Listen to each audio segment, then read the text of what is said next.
السلام عليكم ورحمة الله وبركاته.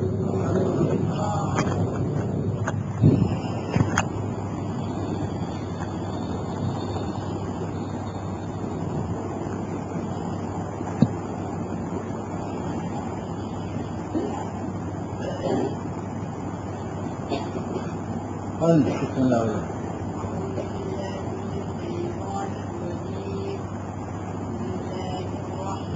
الرحيم.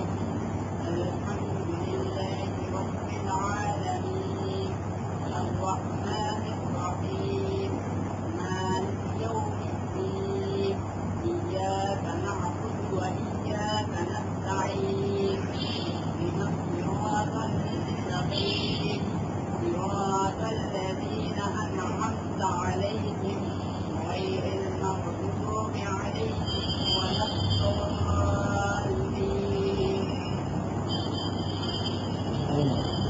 أعوذ بالله من الشيطان الرجيم. بسم الله الرحمن الرحيم. الحمد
لله رب العالمين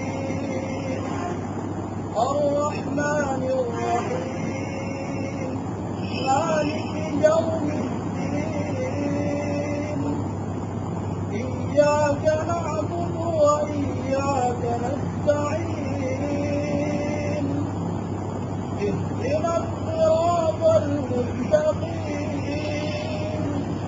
صراط الذين أنعمت عليهم غير المغضوب عليهم ولا الضالين. أعوذ بالله من الشيطان الرجيم. بسم الله الرحمن الرحيم. الحمد لله رب العالمين الرحمن الرحيم مالك يوم الدين إياك نعبد وإياك نستعين اهدنا الصراط المستقيم صراط الذين أنعمت عليهم غير المغضوب عليهم ولا الضالين. أعوذ بالله من الشيطان الرجيم. بسم الله الرحمن الرحيم. الحمد لله رب العالمين الرحمن الرحيم مالك يوم الدين إياك نعبد وإياك نستعين اهدنا الصراط المستقيم صراط الذين أنعمت عليهم غير المغضوب عليهم ولا الضالين.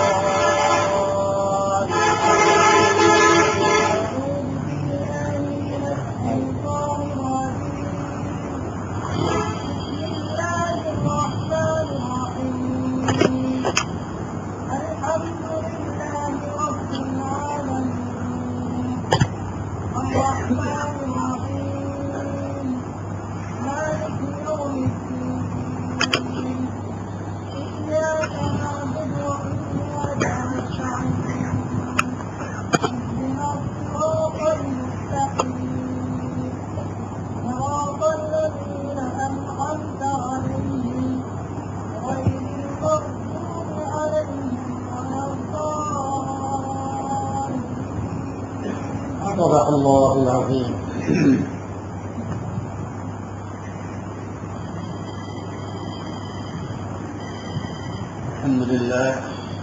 الحمد لله نحمده ونستعينه ونستغفره ونؤمن به ونتوكل عليه ونعوذ بالله من شرور انفسنا ومن سيئات اعمالنا من يهده الله فلا مضل له ومن يضلله فلا هادي له وأشهد أن لا إله إلا الله وحده لا شريك له وأشهد أن محمدا عبده ورسوله. اللهم صل على محمد وعلى آل محمد كما صليت على إبراهيم وعلى آل إبراهيم إنك حميد مجيد. اللهم بارك على محمد وعلى آل محمد كما باركت على إبراهيم وعلى آل إبراهيم إنك حميد مجيد. أما بعد সবাই এই দোয়াটা পড়ে নিন। رب يسر ولا تعسر وتمم بالخير. رب يسر ولا تعسر وتمم بالخير. رب يسر ولا تعسر وتمم بالخير. رب اشرح لي صدري ويسر لي أمري واحلل عقدة من لساني يفقه قولي. رب زدني علما رب زدني علما رب زدني علما.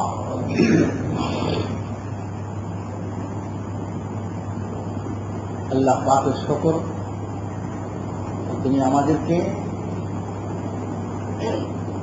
বড় একটা বিরতির পর আবার দর্শে বসার সুযোগ দান করেছেন। সবাই বলি আলহামদুলিল্লাহ।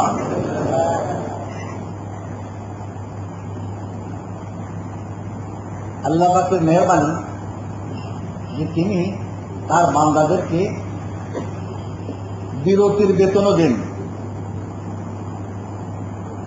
বিরতির আজার, বিরতির মজুরিও আল্লাহ পাক দান করেন। এজন্য সাধারণ মানুষের মধ্যেও একটা কথা প্রচলিত আছে যে আলেমের ঘুম আর জাহেলের ইবাদত সমান। কথাটা শুনতে একটু খারাপ শোনা যায় যে আলেমরা ঘুমায় থাকতে আর ইবাদতকারী ইবাদত করবে, তারা কি করে এই সওয়াব পায়, সমান হয় কি করে, বা তাদের থেকে বেশি হয়ে যায়, বেশি লাভবান কি করে হয়। আমাদের প্রিয় মুর্শিদ হযরত মাওলানা হাকিম মোহাম্মদ আখতার সাহেব রহমতুল্লাহ আলাইহি উনি একটা মিসাল দিয়েছিলেন যে কাঠ মিস্ত্রিরা যখন কাজ করে, কারো বাড়ি কাজ করতে যায়, তো তাদের একটা সময়ের বেতন ধার্য আছে। যেমন 500 টাকা, সকাল 9টা থেকে 5টা পর্যন্ত 500 টাকা তার বেতন। এই সময়ের মধ্যে সম্পূর্ণ সময় সে কাজ করে না, কিছু সময় সে তার অস্ত্র ধার দেয়। অস্ত্র ধার দিতে তার অনেক সময় ব্যয় হয়। এখন গৃহস্থ যদি যে লোক কাজ নিয়েছে তাকে, সে যদি হিসাব করে এই সময়ের তুমি বেতন পাবা না, এটা সঠিক হবে? সে তো অস্ত্র যে ধার দিতেছে, এই অস্ত্র ধার দেওয়ার সময়টা যদি সে কাজ করলো না, কাজ না করেও সে কি পায়? বেতন পায়। কেন বেতন পায়? বেতন এই জন্য পায় যে সে যে কাজ করবে, কাজ করার জন্য এই কাজটার প্রয়োজন। এই অস্ত্র ধার না দিলে সে কাজ করতে পারবে না। এই জন্য অস্ত্র ধার দেওয়ার জন্য যতক্ষণ সে কাজ করলো না, কাজ না করা সত্ত্বেও সে বেতন পায়। ঠিক তেমনি ভাবে যারা দিনের কাজের সঙ্গে জড়িত থাকে, দিনের কাজে যারা লিপ্ত থাকে, যারা ইলমে দ্বীন শিখে এবং শিখায়, তারা যে সময়টা ঘুমায় সেই ঘুমটা কি জন্য হয়? ইবাদতের প্রস্তুতির জন্য হয়। যে কিছুক্ষণ সে বিশ্রাম করবে, বিশ্রাম করার দ্বারাই তার কি হবে? ইবাদতের শক্তি অর্জিত হবে, শক্তি পাবে সে। বিশ্রাম না করলে সে ইবাদতের শক্তি পাবে না। ঘুমাইবে, ঘুমের কারণে সে ইবাদত ঠিক মতো করতে পারবে না। এই জন্য ওই কাঠমিস্ত্রির যেমন নাকি ওই অস্ত্র ধার দেওয়ার সময়ে বেতন পায়, আর ঠিক তেমনি ভাবে আলেম তালিবে ইলম যারা নাকি যিনি এলেম শিখে এবং শিখায়, এরা ওই কাজ না করার সময় ঘুমায় যখন থাকে, যখন বন্ধ থাকে মাদ্রাসা, তখন তার বেতন আল্লাহ পাক তাদেরকে দিয়ে দেয়। কিন্তু যদি কোনো কাঠমিস্ত্রি এমন করে যে সে ওই সময়ের মধ্যে সে তার আত্মীয় বাড়ি চলে যায়, আড্ডা মারতে চলে যায়, তখন সে যে বেতনটা নেয় ওই বেতনটা তার কিন্তু হালাল হয় না। কেননা সে কাজের প্রস্তুতির জন্য কাজটা সে করে নাই। সে বসে বসে যদি বিড়ি খায়, যদি ওকা খায়, ওকা খাওয়ার জন্য 1 ঘন্টা ব্যয় করে দিল, কারোর সাথে বন্ধুর সাথে গল্প করতে করতে সে 1 ঘন্টা কাটাই দিল। এই সময়টা সে বেতন যদি নেয়, মালিক যদি বেতনটা দেয়, তার জন্য এই বেতনটা তার জন্য হালাল হবে। ঠিক আলেম তালিবে ইলম সে যদি নাকি বিরতির সময়টা, ছুটির সময়টা যদি নাকি সে খারাপ কাজে ব্যয় করে, অন্যায় কাজে যদি ব্যয় করে, তাহলে সেই সময় তো সেটা সওয়াব পাবেই না, বরং তার আমল নামায় গুনাহ লেখা হয়। আর যদি নাকি নেকির কাজ করার ফাঁকে আলেম তালিবে ইলম ইবাদত বন্দেগীর ফাঁকে সে যে ছুটির সময়টা কাটালো, এইটা যদি নাকি ভালো কাজে ব্যয় করে থাকে, তাহলে সম্পূর্ণ সময়টা তার ইবাদতের মধ্যে গণ্য হয়ে যায়। হাদিস শরীফের মধ্যে আসছে কেউ যদি নাকি শোয়ার সময়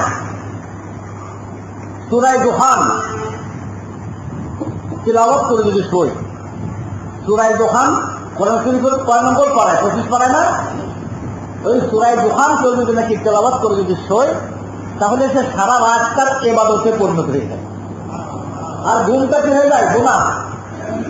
ঘুমটা গুনাহ হয়ে যায়, আর সারা রাত কি হয়ে যায়? ইবাদতের মধ্যে ইবাদতে পরিণত হয়ে যায়। এমনিভাবে কেউ যদি নাকি ইশার জামাত যদি জামাতের সহিত পড়ে এবং ফজরের জামাত যদি জামাতের সহিত পড়ে, তাহলে তার সারা রাত ইবাদতের মধ্যে গণ্য হয়ে যায়। অথচ ঘুম গেল, বিরতি গেল, কিন্তু ওইটা বিরতির মধ্যে গণ্য হলো না, ওটা ইবাদতের মধ্যে গণ্য হয়ে গেল। এমনকি হাদিস শরীফে এরকম আসছে, কেউ যদি শুধু ঈশার নামাজ পড়ে, তাহলে অর্ধেক কাজ ইবাদতের সওয়াব, আর অর্ধেক পাবে না। কিন্তু 2 কাজ বলতে পারে, তাহলে কি হবে? পুরো রাত ইবাদতের মধ্যে গণ্য হয়ে যায়। এই কথাটা এই জন্য বললাম যে আমরা বড় একটা বিরতি কাটাইয়ে আবার আমরা আমাদের কাজে যোগদান করেছি। তা আমরা যে সময়টা ব্যয় করেছি, এই সময়টা যে সময়টা আমাদের বিরতি গেল, এই সময়টা যদি সঠিক কাজে ব্যয় হয়ে থাকে, তাহলে তো আমরা ওর সওয়াব পাই। আর সঠিক কাজে না হয়ে থাকে, তাহলে আমাদের তার জন্য তওবা করতে হবে। তার জন্য কি করতে হবে? তওবা করতে হবে, আল্লাহর কাছে মাফ চাইতে হবে। হয়তো মাফ চাইলে মাফ পাওয়ার উপযুক্ত যদি হয়ে থাকে, কোনো মানুষের হক যদি নষ্ট করে না থাকে, আল্লাহ হক নষ্ট করে থাকে, তো আল্লাহ পাক ইনশাআল্লাহ মাফ করে দেবেন, এবং হয়তো তিনি তাকে ওই বিরতির সওয়াব আল্লাহ পাক তাকে দিবেন। আলহামদুলিল্লাহ, আমাদের আসাদুল কেরাম সবাই উপস্থিত আছেন, আমাদের তালেবেলেরা সবাই উপস্থিত আছেন। আমরা এখন এই বিরতির পরে এখানে আসে আমাদের অঙ্গীকার করতে হবে যে আমাদের বিগত সময়ে যে সমস্ত ত্রুটি হয়ে গেছে, এই ত্রুটিগুলো যাতে আমরা কাটাই উঠতে পারি। আমাদের ত্রুটিগুলো যেন আমরা মাফ করে দেন। আর ভবিষ্যতে আমরা আর 1 বছরের জন্য যে আমরা প্রস্তুতি নিচ্ছি, সবকে আরম্ভ করলাম আজকে আনুষ্ঠানিকভাবে, আগামী এই বছরটা যেন আমরা সঠিকভাবে তার হক আদায় করতে পারি, আল্লাহ পাক তৌফিক দান করেন। সবাইকে তার জন্য প্রস্তুতি নিতে হবে, সবাইকে মানসিকভাবে প্রস্তুতি নিতে হবে। শুধু সবার সাথে স্লোগান দিলে হবে না, অন্তরের সাথে সেটাকে অন্তরে অঙ্গীকার করতে হবে, পাকা অঙ্গীকার করতে হবে যে না, আমরা আর কিছু করবো না, সঠিকভাবে যেভাবে আমাদের আসাতে কেরাম আমাদেরকে যেভাবে শিক্ষা দেন আমরা সেভাবে গ্রহণ করব, আর আমরা পড়ার হক এবং পড়ার প্রতি আমলের হক আমরা ঠিকমতো পালন করবো, ত্রুটি করবো না ইনশাআল্লাহ। সবাই রাজি আছে না? প্রতি বছর যখনই আমাদের উস্তাদরা সবক আরম্ভ করেন তখনই এই কোরআন শরীফ দিয়ে আরম্ভ করেন, কেন কোরআন শরীফ হলো মূল। আমরা যে ইয়াজদাম থেকে পড়তে পড়তে আসতেছি এই কথা, ইয়াজদাম থেকে উর্দু কিতাব পড়ানো হয়, উর্দু কিতাবের মধ্যে এই কোরআন শরীফের কথাগুলো পড়ানো হয়। अल्लाह एक है, पाक और बेअईब है, उस जैसा और कोई नहीं। কি বলেন এগুলো সব কি কোরআন আয়াতের তর্জমা না? কুল হুয়াল্লাহু আহাদ আল্লাহুস সামাদ লাম ইয়ালিদ ওয়া লাম ইউলাদ ওয়া লাম ইয়াকুল লাহু কুফুয়ান আহাদ। সেইগুলো সেখানে তর্জমাগুলো করে আসছে। এখন আসলটা পড়ার জন্য এখানে আমরা এখানে জমা হয়েছি, আসল পড়ার জন্য আমরা এখানে জমা হয়েছি। সেই জন্য এর জন্য প্রথম কি, অন্যান্য ভাষায় যদি কোনো উচ্চারণে যদি ভুল হয়, অন্যান্য ভাষার উচ্চারণ যদি ভুল হয়, তো সে ভাষাভাষীরা, সে ভাষা যারা কথা বলে তারা শুনলে কি করে? হাসে। আমাদের দেশে আমরা কি খাই? মাছ খাই না? তো মাছকে উর্দুতে কি বলে? মাছলি। কে হে আসলে ছ হয়, ছ হয় না, কি হয়? ছ। ছ আর ছ পার্থক্য আছে। আমাদের বাঙালিরা মাছ খায়, কিন্তু মাছের উচ্চারণ দেশে কি বলে? तुम क्या खाते हो? तुम मछली खाते हैं। बंगाली लोग मछली खाते हैं कि मछली का तलफ़ुज़ कहीं नहीं होता, माछेर उच्चारण का কি হয় না? मछली ছ। আমরা এটাই চিন্তা করি, যেটাই বলা চলে মাছলি খাতে। 3 আর 6, ছ আর ছ পার্থক্য আছে না? বাংলায় চ ছ, চ ছ না, কিন্তু দন্তার সাথে ছ হয়, আর চর পর্যায়ে ছ আছে, এটা কি হয়? ছ। এই জিম আছে না, জিমের উচ্চারণ যেখানে, এই ফার্সিতে ছর উচ্চারণ কি? চে, চের উচ্চারণ সেখানে। জিম আর চে এটা কি উচ্চারণ? দুইটা এক জায়গায়। তো বলতেছিলাম এই কথা যে ভাষাভাষীরা ওই কথা শুনলে, ভুল শুনলে কি করে হাসে, তারা কাজে কয় কি না। কোরআন শরীফ আল্লাহর, কোরআনের ভাষা আল্লাহর ভাষা, সবই দুনিয়ার যত ভাষা আছে সবই আল্লাহ, সব ভাষা সৃষ্টিকর্তা আল্লাহ পাক। কোরআন শরীফ আল্লাহ পাক বলছেন অমিন আয়াতিহি ইখতিলাফু আলসিনাতিকুম ওয়া আলওয়ানিকুম, তোমাদের শরীরের রং এবং তোমাদের ভাষা এগুলি সবই আল্লাহর সৃষ্টি, আল্লাহর কুদরতের নিশানি।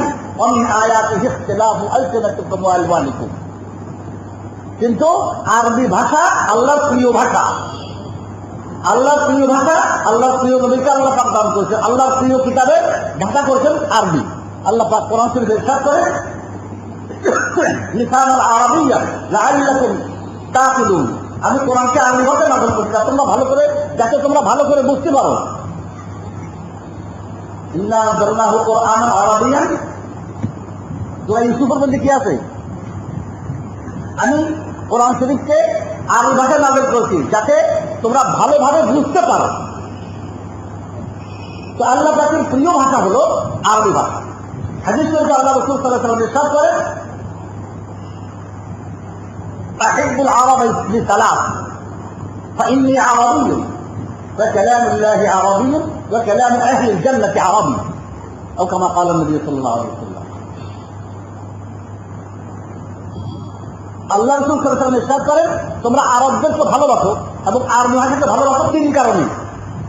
1 নম্বর হলো ফাইন্নী আরাবিয়্যুন, আমি আরবের লোক, আমার ভাষা আরবি। দ্বিতীয় হলো আল্লাহর কালাম আরবি। তৃতীয় হলো জান্নাতীদের ভাষা আরবি হবে, সুবহানাল্লাহ। এই জন্য 3 কারণে তোমরা কি করো? আরবিকে এবং আরবি ভাষাকে ভালোবাসবে। আরবি ভাষার উচ্চারণ আমার আব্বাজান রহমতুল্লাহ বলতেন, ওনার ভাষা উনি বলতেন যে আরবি পড়া লোয়ার করুন, আরবি পড়াটা লোয়ার করুন, অর্থাৎ এটার উচ্চারণ করতে একটু কষ্ট হয়। আরে কষ্ট করে যারা শেখে তখন এটা খুব মজাদার হয়ে যায়। আরবি আরবি পড়াটা যদি সঠিকভাবে তালাফুজ যদি করতে পারে তখন এটা খুব মজাদার হয়ে যায়। কিন্তু এই ভুল তালাফুজ করলে গুনাহ হয়। অন্য ভাষায় অন্য শব্দ যদি উচ্চারণে ভুল করে তাহলে গুনাহ হয় না, কিন্তু কি হয় মানুষের কাছে অপ্রিয় হয়ে যায়, মানুষ ভালোবাসে না, মানুষ বলে অশিক্ষিত মনে করে, মানুষের কাছে ঘৃণিত হয়ে যায়, কিন্তু গুনাহ হয় না। আরবি ভাষা যদি কি হয়ে যায়, উচ্চারণে ভুল হয়, তাহলে গুনাহগার হতে হয়। কোরআন শরীফে গত বছরও বলেছিলাম, আল্লাহ রাসূল সাল্লাল্লাহু আলাইহি ওয়াসাল্লামের যে দায়িত্ব আল্লাহ পাক দিয়ে পাঠাইছেন, প্রথম দায়িত্ব দিয়েছেন ইয়াতলু আলাইহিম আয়াত। প্রথম কাজ কি? কোরআন শরীফ তিলাওয়াত করে শোনাবেন, বোঝানোটা করে। প্রথম কাজ কি? তিলাওয়াত। আমাদের এই যে দারসে নিজামী মাদ্রাসা, এখানকার প্রথম শিক্ষা কি? কোরআন শরীফের তিলাওয়াত। আসলে প্রথম কোথায় ভর্তি করে? না বাংলা ভর্তি করে? অন্য খবর দেয়, বাংলা ইংরেজি পড়ে। আমাদের বৈশিষ্ট্য হলে আমাদের দোষ হয় না, আমাদের মানুষ দোষী করে যে এমনি কিছু পড়ায় না, একঘেয়ে পড়ানো পড়ায়। আমাদের কথা কি একঘেয়ে হয়ে যাই তো, খারাপ তো, বন্ধ তো, যা কাও তো, কিন্তু আমাদের কথা কি? প্রথমে কোরআন। এই জন্য আমরা আসলে প্রথমে কোথায় ভর্তি করি? মক্তবে ভর্তি করি। মত আলিফ বা তা থেকে শুরু হয়। কায়দা হলে আমাদের প্রথম খবর। আর অন্যান্য শিক্ষা প্রতিষ্ঠানে কি সেখানে কি প্রথমে কালীয় শিক্ষা, এরকম প্রথম বাংলা ইত্যাদি, ইংরেজি বই, ওয়ার্ড বুক ইত্যাদি বই। আমাদের প্রথম কাজ কি? কোরআন শরীফ শিক্ষা, আলিফ বা তা শিক্ষা। আলিফ উচ্চারণ শেখাও, বার উচ্চারণ শেখাও, সহি শুদ্ধভাবে হরফের উচ্চারণ, অক্ষরের উচ্চারণ শেখাও। এটা হলো আমাদের মুখ্য কাজ। আমরা যদি মুখ্য কাজ যদি সরে যাই, তাহলে কিন্তু আমাদের উপায় থাকবে না। এই জন্য এই প্রথমে আমাদের এই যে কোরআন শরীফে যারা সবক দিলে, এরা বড় সৌভাগ্যবান। এরা এই কয়েক বছর যাবৎ কষ্ট করে এরা কোরআন শরীফের অরিজিনাল কোরআন শেখার জন্য তৌফিক পাইছে। আল্লাহ আপনাদের তৌফিক দিয়েছেন, সবাই বলে আলহামদুলিল্লাহ। বিশেষ করে যারা এই সবক বলছে তারা বেশি করে আলহামদুলিল্লাহ কম। কেননা অনেকে ধরে যাচ্ছে, প্রথম দিকে ভর্তি হয়ে খেয়ে যায়, এক দেওয়ার পরে ধরে যায়, ঠিককে বলে যায়। কিন্তু আল্লাহ পাক তোমাদেরকে এই পর্যন্ত কোরআনের অরিজিনাল কোরআন বলতে দিয়েছে। অরিজিনাল কোরআন বললাম কি জন্য? কেন উর্দু কায়দার থেকে তো কোরআন বলতে বলতে আসছে। আল্লাহ এক হয়, এটা তো কোরআনের ভাষা। হ্যাঁ, কুল হুয়াল্লাহু আহাদ। কিন্তু আল্লাহ এক হয়, এটা যে কুল হুয়াল্লাহু আহাদের অর্থ, এটা কি জানা ছিল না। এখন অরিজিনাল কোরআন আসছিল, ওটা কি? ওটা হলো তর্জমায়ে কোরআন। আর এটা কি? অরিজিনাল কোরআন বলতে আল্লাহ পাক আনছে। এটা বড় সৌভাগ্যের ব্যাপার। কিন্তু সৌভাগ্য তো প্রথম কি করতে হবে? কোরআন শরীফের সহি শুদ্ধ উচ্চারণ ঠিক করতে হবে। এই জন্য কয়েকজনের কাছ থেকে পড়া শুনলাম আর কি, কোরআন শরীফ পড়া শুনলাম। আমার কাছে শোনা উচিত ছিল। এক সময় এরকম ছিল, এখন থেকে 33 বছর আগে, যখন এই মাদ্রাসায় পীর সাহেব হুজুর রহমতুল্লাহ আলাইহি, কাজী আব্দুল মজিদ শাহ রহমতুল্লাহ আলাইহি ছিলেন, তখন আমার একটা জবাব ছিল যে দাওরাত থেকে নিয়ে এই দ্বিতীয় জামাত পর্যন্ত সব জামাতের ছাত্রদের কোরআন শরীফ পড়া শুনতাম এবং কোথায় তার ভুল আছে তাদেরকে ইসলাহ করতাম। সাক্ষীরাতে কিছু ছেলেগুলো আসছিল, তারা এখন মাশাআল্লাহ আলেম হয়ে গেছে, তারা মাথার খেদমতে আছে। তাদের ওখানে গেলে তারা অনেক হাদিয়া টাদিয়াও যায়। আর হুজুর আপনার এই ভাতামের কারণে কোরআন শরীফটা সহি করতে পারে। ওই জন্য তারা ওইসব মাদ্রাসার বিরুদ্ধে কোরআন শরীফের কোনো গুরুত্ব নেই। মাদ্রাসা আসার সাথে সাথে এই জামাত ছেলে জামাত উপরে মৌলানা সাহেব বানায় দেয়, কিন্তু কি করে না, কোরআন শরীফের গুরুত্ব দেয় না। আমাদের এখানে আমাদের সব জায়গায় এরকম হয়ে গেছে। এখন সবাই দাওয়া করে চিৎকার করতেছে, মাদ্রাসা কি করে বড় করা যায়, উপরের জামাত কি করে পড়া যায়। আরে উপরের জামাত তো নিচের গুলো বড় উপরে জামাত। সাহাব রহমতুল্লাহ আলাইহি ওনার নেতারা নিয়ম হলো যে মক্তব যেখানে কোরআন শরীফ শিক্ষা হয়, সেখানে উনি নতুন কার্পেট কিনে সেখানে বিছাই। এই কার্পেট একটু পূরণ হলে তারপরে দারুল হাদিসে নিয়ে যায়। বলছেন যে এটা হলো কোরআন, এটার মধ্যে বেশি করে দিতে হবে। সেখানকার এই বক্তব্য উস্তাদের বেতন বেশি দেন, বক্তব্যের ছাত্রদের সুযোগ সুবিধা বেশি দেন।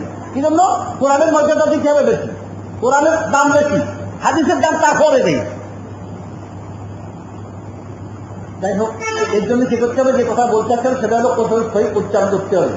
এই জন্য সবাই শোনা উচিত ছিল। এখন দুর্ভাগ্য, দুর্বলতাও এসে গেছে, সম্ভব হচ্ছে না। যার ফলে দেখা যাচ্ছে এখন আমাদের অনেক তাহলে আত্মসমালোচনা হলো বড়, পরের দোষ যারা করে আগে আত্মসমালোচনা করে। আমাদের মধ্যে কি ত্রুটি আছে? আমরা দেখা যাচ্ছে আমাদের ছাত্রদের পিছনে নামাজ পড়লে আমাদের নামাজ দৌড়াতে হয়, আমাদের ছাত্রদের পিছনে নামাজ পড়লে আমাদের নামাজ দৌড়াতে হয়। কেনা ইহদিনাস সিরাতাল মুস্তাকিম, এই মুস্তাকিম না মুস্তাকিম পাপ উচ্চারণ হবে না। আমাদের যদি এরকম চুপ কিতাব আমার মুসলমান, আমার মুসলমান। আরে কাবার থেকে যদি কুফরের কথা হয় তাহলে মুসলমান থাকবে কোথায়? মাদ্রাসার থেকে যদি দেখি এত সহিশুদ্ধ পড়নেওয়ালা উস্তাদদের কাছে পড়ে যদি দেখি কাজের উচ্চারণ ঠিক না হয়, তাহলে কাজ উচ্চারণ কোথায় হবে? কোথায় দিয়ে হবে? কলেজে হবে, প্রাইমারি স্কুলে দিয়ে হবে, হাই স্কুলে দিয়ে হবে। এই জন্য আমাদের কি করতে হবে? কোরআন শরীফের তেলাওয়াত শুদ্ধ করতে হবে। প্রথম কোরআন শরীফের তেলাওয়াত শুদ্ধ করতে হবে। যখনই ভুল দ্বারা হয়, যখন ওই এই কালগুলো তুই এখানে ভুল করছিস, এই এক জায়গায় সে এখানে আছে, এখানে এক মসজিদে নামাজ পড়লাম, এখানে নামাজ পড়ে মাগরিবের নামাজ পড়ে নামাজ আমি দৌড়ালাম, নামাজ দৌড়াইয়ে তারপরে এইবার মাদ্রাসায় এসে তার ডাকলাম, বাবা তুমি যে নামাজ পড়াইলে তুমি পড়া দিয়েছি, সেইখানে দিয়ে যে তালগুলোদের সামনে পড়ালাম, সবাই অবাক হয়ে গেল, মাদ্রাসা কি এত বড় ভুল পড়া? তারা সাবধান করেছে। পরে কিছুদিন পরে আবার তাকে ডাকছে, সেই অবস্থায় রয়েছে, কোনো উদ্যোগ নেই, কোনো গুরুত্ব দেওয়া হয় না। যে মাদ্রাসার থেকে পড়ে দাওরা পড়ে চলে যাওয়া ঠিক হয় মৌলানা সাহেব পরিবার মাকে একটা ভালো মেয়ে বেরোলে মেয়ে বেয়ে গেলে মৌলানা সাহেব বলে, কিন্তু আখেরাতের কাছে আল্লাহ কাছে ধরা পড়তে হবে, আল্লাহ কালাম ভুল পড়েছে। এই জন্য কি করতে হবে? কোরআন শরীফের সহিহ শুদ্ধ তালাক্কুম, সহিহ শুদ্ধ তিলাওয়াত সবটা 100% ঠিক করতে হবে। রাজি আছে সবাই? যেখানে তার ত্রুটি আছে সে ত্রুটি নিজে বলবে, আল্লাহ ওদেরকে বলে শোনাবে। মাশাআল্লাহ, আমাদের এই জামাতে যারা পড়লো শতকরা যা বুঝলাম, শতকরা অন্তত পক্ষে এই 90% তালগুলো পড়া কাদের মায়া জুজু বিহিসলা, কাদের মায়া জুজু বিহিসলা ঠিক আছে, নামাজ সহি হবে, কিন্তু কিছু এখনো ত্রুটি রয়ে গেছে, এগুলো তেলাওয়াত, এগুলো ঠিক করছে। রাসূল সাল্লাল্লাহু আলাইহি ওয়াসাল্লামের প্রথম কাজ ছিল এটাই, যে তেলাওয়াত বা সহি শুদ্ধ করা। আমাদের সকলে কি করতে হবে? তেলাওয়াত কোরআন শরীফের তেলাওয়াত সহি শুদ্ধ করতে হবে। এবং এই যে সবক নেওয়া হচ্ছে, এরা তো আমাদের এখান থেকে সমান আসলে কোরআন শরীফ তেলাওয়াত করতে পারে। আমাদের কোরআন শরীফ তেলাওয়াতের সাংঘাতিক ত্রুটি। কোরআন শরীফকে তেলাওয়াত করে কিরকম? ওই দেখতে যে হুজুর আসছে কোরআন শরীফ সকালে পড়তেছে কিনা না ঘুমাইছে দেখতে আছে, ওই অল্প একটু খুলে কোন রকম আজকে আনতে একটু, কালকে ওখান থেকে একটু, পরশুদিন ওখান থেকে একটু, এটা কোরআন শরীফ তেলাওয়াতের নিয়ম না। কোরআন শরীফের তেলাওয়াতের নিয়ম হলো শুরু থেকে নিয়ে কিছু কিছু করে সেখানে দাগবে রাখতে হবে, এবং প্রতি মাসে মাসে অন্তত কোরআন শরীফ খতম দিতে হবে, কোরআন শরীফ তেলাওয়াত নিয়মিত করতে হবে। এটা হলো কোরআন শরীফ তেলাওয়াতের নিয়ম। খতম দেওয়া, খতম দিতে হবে। কোরআন শরীফের হক হচ্ছে, কোরআন শরীফের হক হচ্ছে অন্তত পক্ষে 2 মাসে 1 খতম দেওয়া। আধা পারা করে যদি নাকি তেলাওয়াত না করে তাহলে কি হয় না? কোরআন শরীফের হক আদায় হয় না। 1 পারা করতে পারলে সবচেয়ে ভালো হয়। কোরআন শরীফের তেলাওয়াতের উপরে আমরা খুব গুরুত্ব দিয়ে আসতেছি, আমাদের বড়রা তেলাওয়াতের গুরুত্ব দিয়ে আসছেন। আলহামদুলিল্লাহ আমরা তেলাওয়াত করি।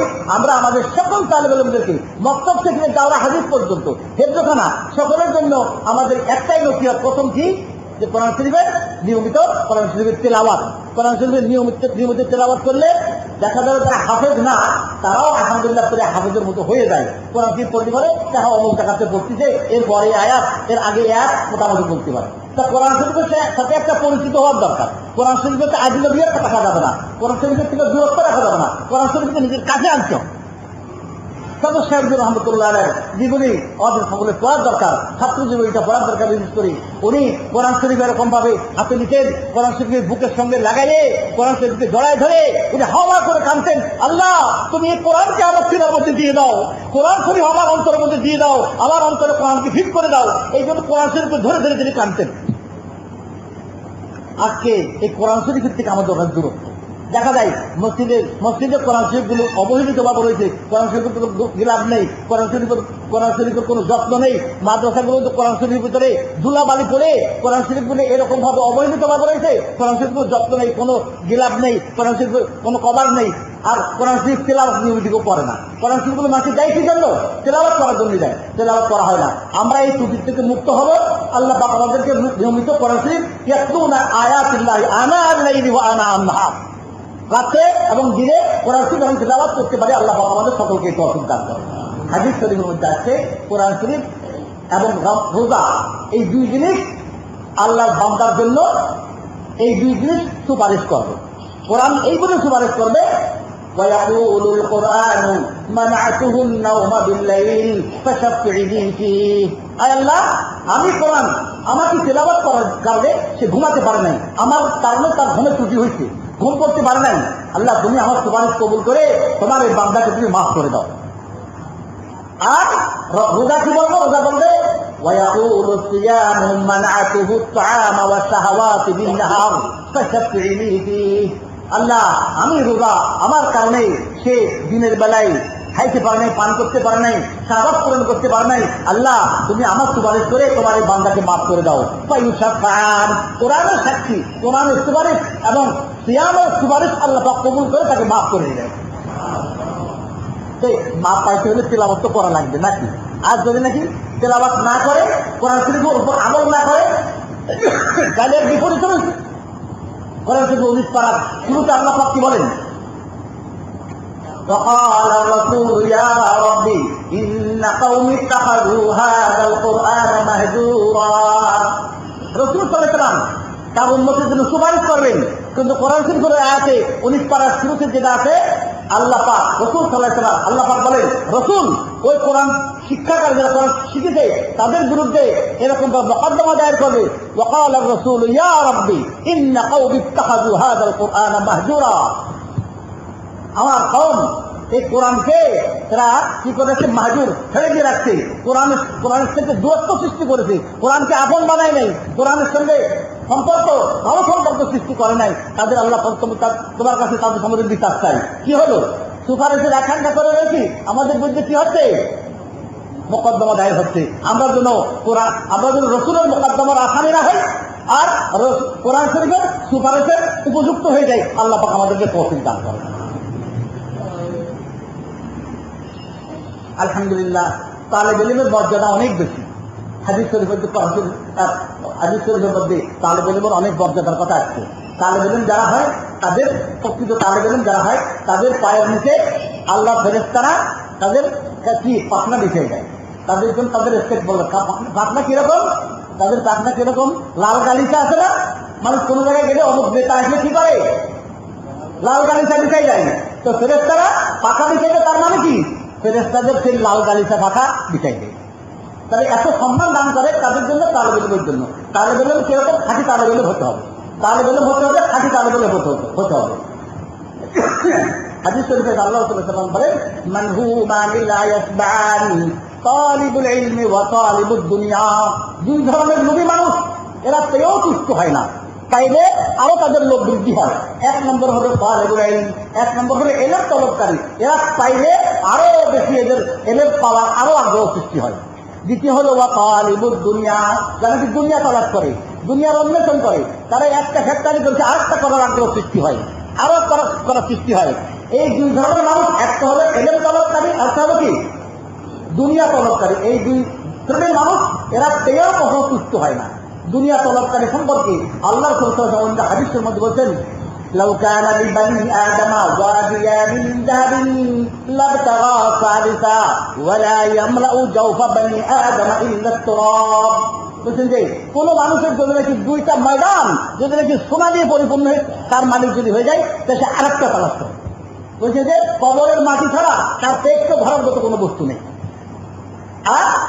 আর এমন যারা হাসিল করে তাদের হাসিল করার আরো আগ্রহ সৃষ্টি হয়। কিতাবে একটা কিনে আরেকটা কিনে, এই কিতাবের মধ্যে অমুক কিতাবের আরো লাগছে, অমুক কিতাবের নাম দিয়েছে, সেই কিতাবটা কোথায় পাওয়া যায় তালাশ কর, সেই কিতাবটা মোতালা করবো, এরকম আগ্রহ সৃষ্টি হয়। কিন্তু কথা করতে হবে কি? খাঁটি তালেব ইলম হতে হবে। আমাদের একজন বুজুর্গ ছিলেন দেওবন্দের শেখুল আদব সাহেব রহমতুল্লাহ আলাইহি, মানে এজাজ আলী সাহেব রহমতুল্লাহ, ওনার একটা কিতাব আমাদের এখানে পড়ানো হয়, আমাদের দর্শন পড়ানো হয়। কি নাম? নাসখাতুল আরব। নাসখাতুল আরবের দুইটা খণ্ড আছে, একটা হলো গদ্য আর একটা হলো কি পদ্যাংশ। পদ্যাংশটা আমাদের পড়ানো হয় না, যেটা আমি পড়েছি এর মাঝে মাঝে থেকে আমি অনেকটা মুখস্থ করেছি। উনি এক জায়গায় পদ্যাংশের মধ্যে বলছেন, উলামু আলা তাজান্নুবি ওয়াত তাখাল্লি ফাকুলতু উজিবুহুম হাযা শি'রি ওয়ালাকিন্নাল কিতাবা কিতাবু ইলমিন সামিরি ফিল লায়ালি ওয়ান নাহারি। তো মানুষ আমাকে মালামত করে, মানুষ আমাকে মন্দ বলে, আমার সমালোচনা করে, আমি ঘরের মধ্যে বসে থাকি, আমি কোথাও যাই না, আমি আসরের পরে ঘর থেকে বাইর হই না, আমি শুধু কিতাব মোতালা করি, কিতাব নিয়ে পড়ে থাকি। ওনাকে বলা হতো শাইখুল আদাবে ওয়াল ফিকহ, শেখা এবং আদবের শাইখ ছিল উনি, দেওবন্দের মধ্যে প্রসিদ্ধ ছিলেন। ওনার শেখা ছিল এই কানজুর দেখায় একটা হাসি আছে ওনার, এজাজ আলী সাহেব। তো এরকম শাইখুল আদব ছিলেন, মাকামাতে ছড়া লিখছেন, এরকম আরবি সাহিত্যের বিশাল বিশাল বুৎপত্তি ওনার ছিল। যখন বলছেন লোকে আমাকে মন্দ বলে, আমি কিতাব নিয়ে পড়ে থাকি, সবসময় কিতাব নিয়ে পড়ে থাকি, আমি কারোর সাথে মিশি না, কারোর সাথে সাক্ষাৎ করি না, কোন জায়গায় যাই না, আমার মানুষ এটা মন্দ বলে। কিন্তু বলে আমার যে স্বভাব, তখন তো এটা আমার স্বভাব, কিন্তু কথা আমার বন্ধু কিনা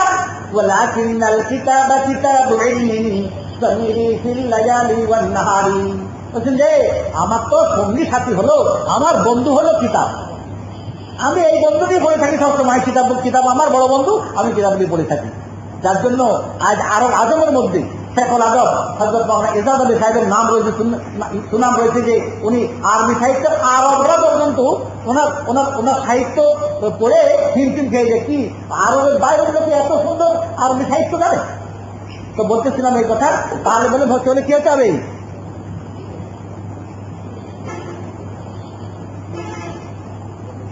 খাঁটি তালেবে ভর্তি হবে।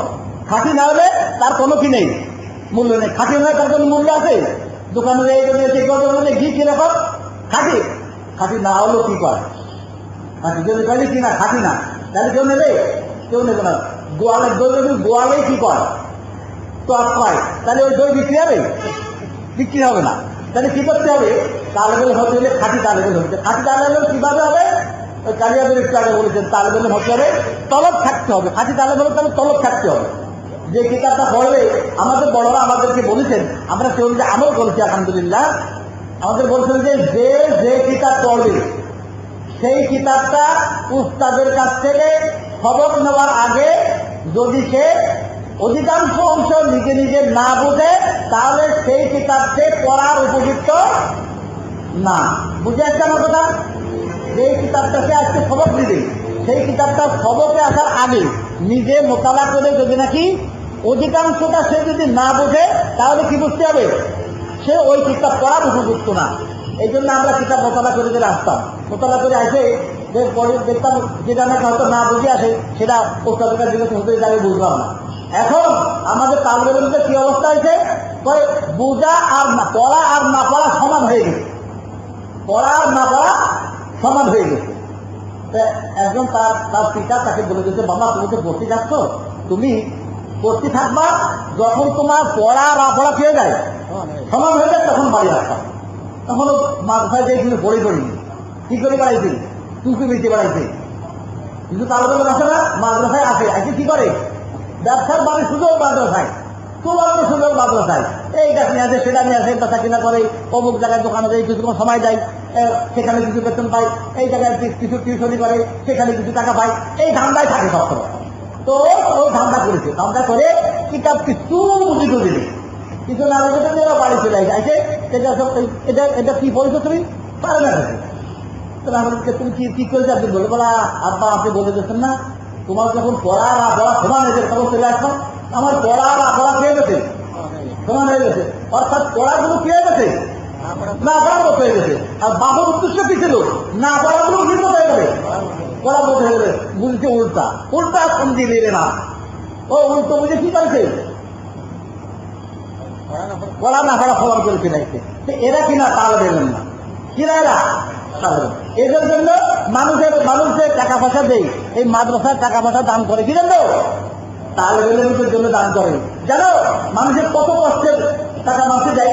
এই যে রমজান শরীফে আমাদের হুজুররা আদায় করতে যান, এই যে মাদ্রাসার দোকানদাররা, ঠিক আছে বাজারের দোকানদাররা, বাজারের দোকানদার একদিন ঈদের আগের রাত্রে আমি একদিন বাজারে গেলাম, যে দেখেছি এক দোকানদারের চোখ এরকম লাল টপ হয়ে গেছে।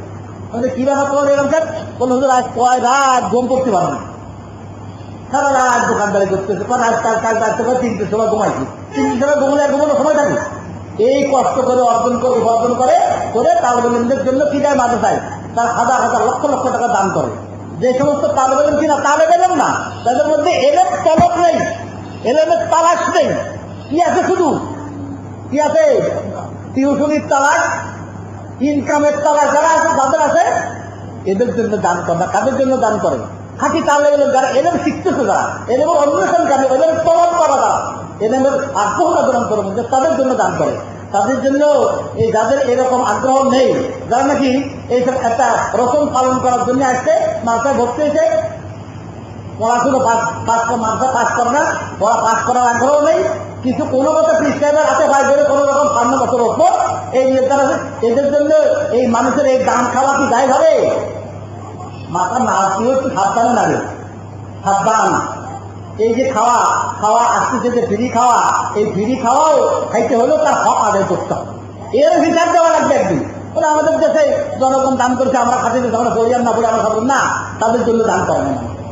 পীর সাহেবের যে ওনাদের যে অনুদান, এটাও কি জন্য না, এই ধরনের তালেবেলের জন্য না। কি বলতেছিলাম, তালেবেলের জন্য অস্ত্রের তলবের আগ্রহ থাকতে হবে।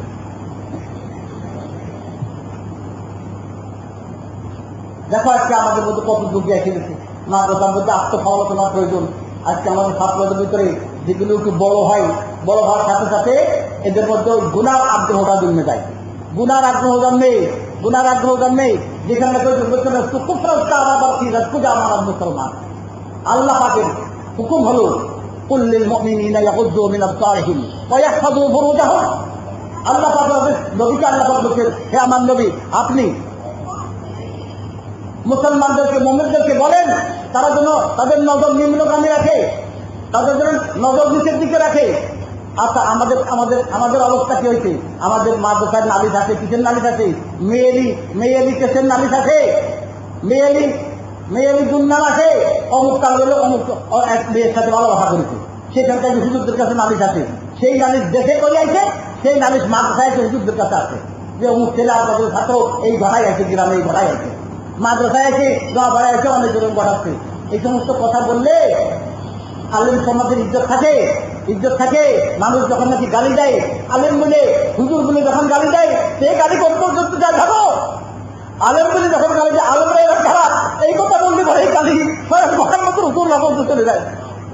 কেননা আমরা তার পরিচয় পরিচিত, মানুষ মনে করে এটা রসুলের উম্মাত, এটা রসুলের দিন আমাদের কাছে পড়ে। আমাদেরকে মানুষ নায়েব রসুল মনে করে, আমাদেরকে মানুষ অনেক উচ্চ মনে করে। মানুষ আমাদের জন্য আমাদের কাছে বিপদে পড়লে মানুষ আমাদের কাছে চলে আসে, কি মনে করে যে আমি বিপদে পড়েছি, হুজুরটা দোয়া করলে আমাদের বিপদ উদ্ধার হবে।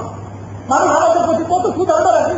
আর আমাদের যদি আখলাক, আমাদের যদি স্বভাব এরকম হয় যে হারাম, সেই পথে যদি নাকি আমাদের মানুষের নাম থাকে যে অমুক ছেলে অমুক মেয়ের সাথে ভালোবাসা করছে, অমুক মেয়ের সাথে ফোন করে, অমুক মেয়ের সাথে ফোন করে, এরকম ভাবে অমুক ছেলের কাছে এরকম একটা মোবাইল আছে, মোবাইল রাখতে নিষেধ করে, মোবাইলের ভিতরে এইসব অশ্লীল ছবি, এই সমস্ত ছবি ইত্যাদি রাখে। এই সমস্ত কথাগুলো নাকি তাহলে বলুন উস্তাদদের খালি কানে আসে, যদি তারা যদি দেখে পীর সাহেবের কানে যদি যায়, এরকম ভাবে যদি নাকি পাবলিক যারা লক্ষ লক্ষ টাকা দান করে তাদের কাছে যদি যায়, তারা বলবে যে আমরা টাকা পয়সা কোথায় দেয়, তাদের মনে কষ্ট যাবে না। সবচেয়ে বড় কথা হলো তখন মানুষ আলেম ধরে কানে দেবে, তখন মানুষ আলেম যদি গালি দেয়, এই আলেম যদি তাকে গালি দেয়, সেই গালে আমাদের উস্তাদের হাত যাবে, আমাদের উস্তাদের তাদের উস্তাদের এরকম পরম করে দেয়, কোথায় চলে যাবে? রসুল করিম সাল্লাল্লাহু আলাইহি ওয়াসাল্লাম হাদিসের মধ্যে আসছে, রাসূলুল্লাহ সাল্লাল্লাহু আলাইহি ওয়াসাল্লামের কাছে তার উম্মতের খবর, তার উম্মতের আমলনামা, তার উম্মতের রিপোর্ট রাসূলুল্লাহ সাল্লাল্লাহু আলাইহি ওয়াসাল্লামের কাছে পৌঁছায় দেয়। কবে পৌঁছায় দেবো? সোমবারের দিন পৌঁছায়, বৃহস্পতিবার দিন পৌঁছায়। রাসূল সাল্লাল্লাহু আলাইহি ওয়াসাল্লাম যখন নাকি দেখেন আমার উম্মত এরকম ভালো কাজ করতেছে, আমার উম্মত রাত্রে উঠে তাহাজ্জুদ নামাজ পড়ে, আমার উম্মত তাদের চোখের হিফাজত করে, আমার উম্মত তাদের চোখের হিফাজত করে, মেয়ে লোক সামনে আসলে সঙ্গে সঙ্গে আস্তাগফিরুল্লাহ পড়ে নজর নিচের দিকে, রাসূলুল্লাহ সাল্লাল্লাহু আলাইহি ওয়াসাল্লাম খুশিতে রাসূল অন্তর বাগবাগ হয়ে যায় যে আমার উম্মত এত ভালো। আর রাসূলের সামনে যখন এর উপর যায় যে হে রাসূল, আপনার উম্মত এই গুনাহ করে, আপনার উম্মত এরকম নজরের হিফাজত করে না, পরে মেয়ের লোকের দিকে তাকায়, 3-4 জন একসাথে হয়ে যায়, আর একজনের কর্ম করে এটা কিরকম, এটা কিরকম, এটা এরকম যখন বলে, তখন রাসূলুল্লাহ সাল্লাল্লাহু আলাইহি ওয়াসাল্লামকে আল্লাহ পাক রাসূলুল্লাহ সাল্লাল্লাহু আলাইহি ওয়াসাল্লামের কাছে এই রিপোর্টও ঠিক রাসূলের কাছে পৌঁছায় যায়। তো আল্লাহর ফেরেশতারা তো সবকিছু রেকর্ড করতেছেন, সবকিছু আল্লাহর দরবার রেকর্ড হয়েছে, ফেরেশতাদের রেকর্ডে যে কোনো কিছু বাদ যাবে না, সব কিছু রেকর্ডিং হয়ে যাবে, কোনো কিছু বাদ যেতে পারবে না। সেখানে এই দুনিয়ার ভিডিও কি, দুনিয়ার ভিডিওতে মানুষ যা ইচ্ছা তাই বানাতে পারে, কিন্তু সেখানকার ভিডিও কোনো রকম পরিবর্তন হয় না। তো রাসূলুল্লাহ সাল্লাল্লাহু আলাইহি ওয়াসাল্লামের অন্তরে কষ্ট যায়, রাসূলুল্লাহ আমার উম্মত তেনার উম্মতের খারাপ রিপোর্ট পৌঁছা, এটা কি আমরা কি চাই কখনো? আমার কি করতে হবে? আখলাক দুরুস্ত করতে হবে। কি করতে হবে? প্রথমত 1 নম্বরে কোন কাজ? নজরের হেফাজত করতে হবে, ছোট থেকে নিয়ে বড় পর্যন্ত। একেবারে বৃদ্ধ পর্যন্ত সবার মধ্যে একটা রোগ হয়ে গেছে। এক নম্বর রোগের চোখের রোগ। এই চোখের হেফাজত করতে হবে। কেউ কোনোদিন অহংকার করতে পারবে না আমার চোখের রোগ নেই, আমার কিছু হয় না, আমি টাকা দিয়ে আমার কোনো ভয় নেই। এই চোখের রোগ কি হবে, কোন পর্যন্ত পৌঁছাবে? 1, 2, 3, 4 করতে করতে শেষ পর্যন্ত একটা প্রধান অপরাধ জেনা পর্যন্ত পৌঁছাবে। এই জন্য আমাদের পীর মুর্শিদ এই কথা বলতেন, বলে যে এই যে চোখ আছে না, আর এই শরীরের অঙ্গ প্রত্যঙ্গ আছে, এগুলো হলো কি বর্ডার। এগুলো কি একটা দেশের বর্ডার। যেমন দেখি আমাদের অন্তরটা হলো কি রাজধানী, অন্তর হলো কি রাজধানী, আর এই অঙ্গ প্রত্যঙ্গ এগুলো কি বর্ডার। বর্ডারের যার হেফাজত নেই, বর্ডারে যার কিনে পাহারা নেই, যে নাকি বর্ডারে পাহারা দেখাতে পারি নেই, তার কি রাজধানী বাঁচবে? তার রাজধানী শত্রুকে নিয়ে যাবে, রাজধানীকে শত্রুকে নিয়ে ফেলতে হবে। এই জন্য বর্ডারে কি করতে হবে? আগে বর্ডারে পাহারা লাগাও, পাহারা অন্যকে নিজেকে কি করতে হবে? পাহারা দিতে হবে। ও আমার বাগানরা, ও আমার তালেবেনরা, তোমরা এখানে রাসূল সাল্লাল্লাহু আলাইহি ওয়াসাল্লামের দিন হাসিল করার জন্য আসছো, দিন হাসিল করার জন্য আসছো, আল্লাহকে সন্তুষ্ট করার জন্য আসছো। তোমাদের মা বাপ তাদের কষ্টার্জিত টাকা পয়সা কেউ কিষেন খাটে, কেউ চাষাবাদ করে, কেউ দিনবার ব্যবসা বাণিজ্য করে, কেউ মিলে শ্রমিক, সারাদিন শ্রমিকের কাজ করে তারা তাদের পড়াচ্ছে। কি জন্য? এই ছেলেটা আলেম হলে আমার আখিরাতে নাজাত হবে, আমার ছেলেটা নাজাত পাবে, আমরা পিতা মাতা আমরা দুজন নাজাত পাবো, আমাদের বংশের লোক নাজাত পাবে। হাদিসে আল্লাহ রাসূল বলেছেন এরকম তারা তাদের বংশের লোকের জন্য সুপারিশ করবে। এই জন্য তারা মাদ্রাসায় পাঠাইছে। তাদের উদ্দেশ্যটা পণ্ড করো না, তাদের উদ্দেশ্যটা পণ্ড করো না, নিজেরাও জাহান্নামী হলো না, তাদেরকেও তাদের আশাটা বন্ধ করো না, তাদের আশাটা নষ্ট করো না।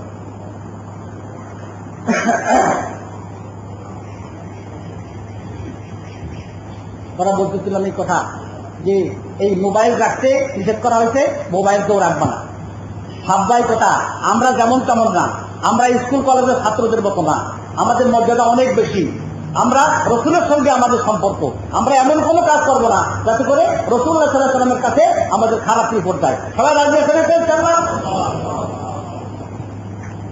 এই জন্য কি করতে হবে? এই জন্য কি করতে হবে? এই জন্য বড়দের সাথে সম্পর্ক রাখতে হবে। কোন আখলাকি উস্তাদের সাথে, আখলাকি উস্তাদের সাথে আমাদের উস্তাদরা যখন আমাদের বলতেন, আমাদের যখন বসতেন, তখন বলতে হবে প্রত্যেকে কোনো না কোনো উস্তাদের সাথে আলাদাভাবে সুসম্পর্ক রাখতে হবে। তেনার কাছে নিজের হালাত জানাতে হবে, নিজের অবস্থা জানাতে হবে, যে আমার এই অবস্থা হচ্ছে, এখন আমার মন এরকম হচ্ছে, আমার ভর্তি মনে থাকছে না, আমার এই হচ্ছে সে হচ্ছে, এটা জানাতে হবে। ভালো অবস্থা খারাপ অবস্থা সবই কি করতে হবে? জানাতে হবে। আর না যদি নাকি যেমন নাকি শরীরের কোনো রোগ হলে শরীরের রোগ চাপা দিয়ে রাখে, তাহলে এই রোগী কি বাঁচবে? কি করতে হবে? তার এরকম একটা রোগ হচ্ছে আমার, আমি কানে শুনতে পাচ্ছি কিনে, আমার কানে শুনতে সমস্যা, তখন তার কি করতে হবে? কারণ ডাক্তারের কাছে যেতে হবে। ছেলেদেরকে চাপা দিয়ে কারোর কাছে যায় না, কারোর কাছে বলে না, মার কাছে বলে না, বাবার কাছে বলে না, ডাক্তারের কাছে বলো, হুজুরের কাছে বলো না, তাহলে এই কানের রোগ বাড়তে বাড়তে হবে না, আস্তে আস্তে বয়স হয়ে যাবে, চোখে অসুখ হয়েছে, চোখে দেখে না, ডাক্তারের কাছে যেতে হবে। তো এরকম ভাবে আখলাক মানুষের গুনাহের আগ্রহ যখন সৃষ্টি হয়, তখন এই গুনাহ থেকে কি করে বাঁচা যায়, যারা এই গুনাহ থেকে বাঁচানোর রোগের যারা ডাক্তার আছে তার কাছে কি করতে হবে? যাই তার রোগটা হচ্ছে আমার এরকম হচ্ছে। এই মাদ্রাসার ভিতরে কেউ কেউ হুজুর হয়ে গেছে, এখনো এখানে আছে, আর কেউ কেউ অন্য জায়গায় হুজুর আছে, আর কেউ কেউ এখনো তালেবেলেম আছে। আলহামদুলিল্লাহ তাদের ভালো অবস্থা জানাইছে, দেখা যাচ্ছে যে এরকম ভাবে আমার এই অসুখ হয়ে গেছে, এই অসুখ হয়ে গেছে। আলহামদুলিল্লাহ তাদেরকে পরামর্শ দেওয়া হয়েছে, তাদের পরামর্শে তারা সুস্থ হয়ে গেছে, তারা এখন শুকরিয়া আদায় করে, তারা এসে এখন আমাদের তারা এসে এরকম জানায় যে আপনাদের পরামর্শ শুনে, আপনাদের পরামর্শ শুনে আমাদের এখন আমরা এই বিপদ থেকে আল্লাহ উদ্ধার করছি। আজকে দেখা যাচ্ছে আমাদের আখলাক যখনই খারাপ হতে থাকে, অসুখ হলে যেমন নাকি যার অসুখ হতে সে বোঝে, আর তেমনি ভাবে কোন নিজের জীবনের মধ্যে কোনো বিষয়ে যে ত্রুটি আছে তখন সে বোঝা উচিত এবং বোঝে বোঝা উচিত। যখন দেখা যাচ্ছে যে কিরে আজান হয়ে গেলে আম মানুষ 3 দিন তবলিগে থেকে আইছে, সে দেখা যাচ্ছে যে আজান হওয়ার আগে উঠে মসজিদে এসে বসে থাকে। আর আমি কেন এই মাদ্রাসায় থাকে হুজুরদের কাছে পড়ে আমার কেন ঘুম ভাঙে না? আমি কেন এত অদম হলাম? আমার ঘুম কেন ভাঙে না? আমাকে এত ডেকে ডেকে উঠাতে হয়, এটা নিজে নিজে ভাবা উচিত না? যেমন ভাবা উচিত কিনা বলো? সবাই ভাবা উচিত। কিরে একটা মানুষকে কিছু জানে না, আউযুবিল্লাহ জানে না, সে বিসমিল্লাহ জানে না, সে কোনো কোরআন শরীফ পড়তে পারে না, সে মাথায় ভর্তি হয়নি, তার এরকম ভয় আছে, তার মনের মধ্যে এরকম ভয় আছে, আল্লাহর ভয়, সে ঘুমের থেকে উঠে সে উজু করে সে নামাজ পড়তেছে, নাইটি পড়ছে, সুরও জানে না, দোয়া জানে না, তার জিজ্ঞেস করতে আটকে যেতে জানে না, সে কি করতেছে, সে চিন্তা করতেছে, নামাজ পড়তেছে, কাঁদতেছে, আর আমি কেন এত ওজন হলাম, আমাকে এত কেন দেখে উঠতে হচ্ছে, আমি ডাকলেও উঠতেছি না, উঠলেও আমার ঘর ঘুমায় পড়ছি, আপনাকে আমার নিশ্চয় কি হয়েছে, কি হয়েছে, রোগ হয়েছে, আমার রোগের কি করতে হবে, চিকিৎসা করতে হবে, রোগের চিকিৎসা করতে হবে, তবে চিকিৎসার ব্যাপারে সবাই একমত হচ্ছে না, রোগের চিকিৎসা করতে হবে। দেখা যাচ্ছে আর আমি এত খারাপ কেন হলাম, আমি যদি এত কেন খারাপ হলাম, এই যখন ব্যাগ যে বড় এইবারে আমার নিয়ে গেল মসজিদে, সেখানে যাই ওই দেখানে যাই চাপিনি, তো কি করতে হবে, দেখানে দুইটা সময় কাটাই যাচ্ছে, তার অর্থ কি, অর্থ কি, নামাজ পড়বে না, তকবিরে উল্লাহ সামিল হবে না, তকবিরে উল্লাহ সামিল হবে না, বুঝলেন না? এই যে ইবলিসে এমন ভাবে ড্রাগ করছে যে নামাজ পড়বে না, ওখানে দাঁড়াচ্ছে, একজন নালিশ করলো, সে আলেম না, সে নালিশ করলো, হুজুর আপনাকে তাল বললেন আপনারা পাঠাই দেন, ওই যে খানার ওখানে উজু খানার ওখানে যেয়ে ওই কাটায় দেয়, দেখেন নামাজ আরম্ভ হয়ে গেছে, শুনতেছে আল্লাহু আকবার করছে, লড়তেছে না, খালি একটু পরে যাইয়ে দেখা যাচ্ছে যে 1 কাতার 2 কাতার 3 কাতার 4 কাতার সব হয়ে গেছে, মাসমুখ হয়ে গেছে। কত আফসোসের কথা, মাদ্রাসায় মাসমুখ হবে, এত কি কাজ তার, কটা দোকান আছে তার, কয় মিনিটে চাকরি করে, যে সে মাসমুখ হতে আছে, তার নিজের বিচারটা নিজে করবা, নিজের বিচারটা নিজে করবা, যে কয়টা দোকান আছে তার, কয়টা ঝামেলা আছে তার কয় সংসারে বাজার করতে হয়, তার কত টাকাতে ইনকাম করতে হয়, কেন সে মাসমুখ হবে? বাবা শোনো, মসজিদে যেয়ে যখন এই তাল বেলেনদের দেখি, মাসবুক দেখি, মাসবুকের কাতার দেখি, তখন আর মনটা একটা হাই হাই কি করলাম, এই জীবনে সব চেষ্টা কি ব্যর্থ হয়ে গেল। আলহামদুলিল্লাহ আমি এইখানেই দেখতেছি যে বেশ কিছু মাসবুক হয়, অন্য জায়গায় সমস্ত জায়গায় গেছি, বড় বড় মাদ্রাসা, ঢাকা শহরে, চিটাগাং শহরে মাসবুক হয় না। হযরত মাওলানা আজিজুল হক সাহেব রহমতুল্লাহ আলাইহি, পটিয়া মুফতি সাহেব,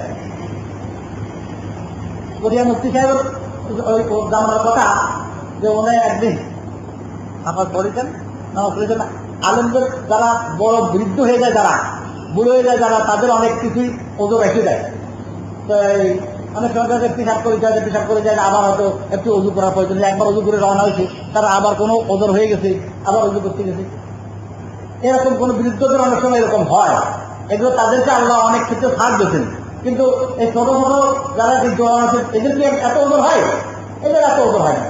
তিনি একদিন ফজরের নামাজের পরে ঘোষণা করলেন, যারা যারা মাসবুক হয়েছ সবাই দাঁড়ায় কান্টানা খাও, কান্টানা খাও, বলো যে কান ধরে কান্টানা খাও, কেন মাসবুক হলে তুমি, তো সবাই কান্টানা খাইছে। এর মধ্যে মাদ্রাসার একজন হুজুর হতেন, উপর লেভেলে দিছিল একজন হুজুর ছিলেন, উনিও কান্টানা খাইছে। এবার পরের দিন উনি এসে পেয়েছেন যে আমার এইভাবে ঘোষণা করাটা ঠিক হয়নি, এই জন্য আমিও কান্টানা খাচ্ছি। তো বলতেছিলাম এই কথা যে এই যে মাসবুক হওয়া, এটাকে কোনো কিছু বিষয় মনে করা মাসবুক কি হয়েছে, নামাজ পড়ে দিতে।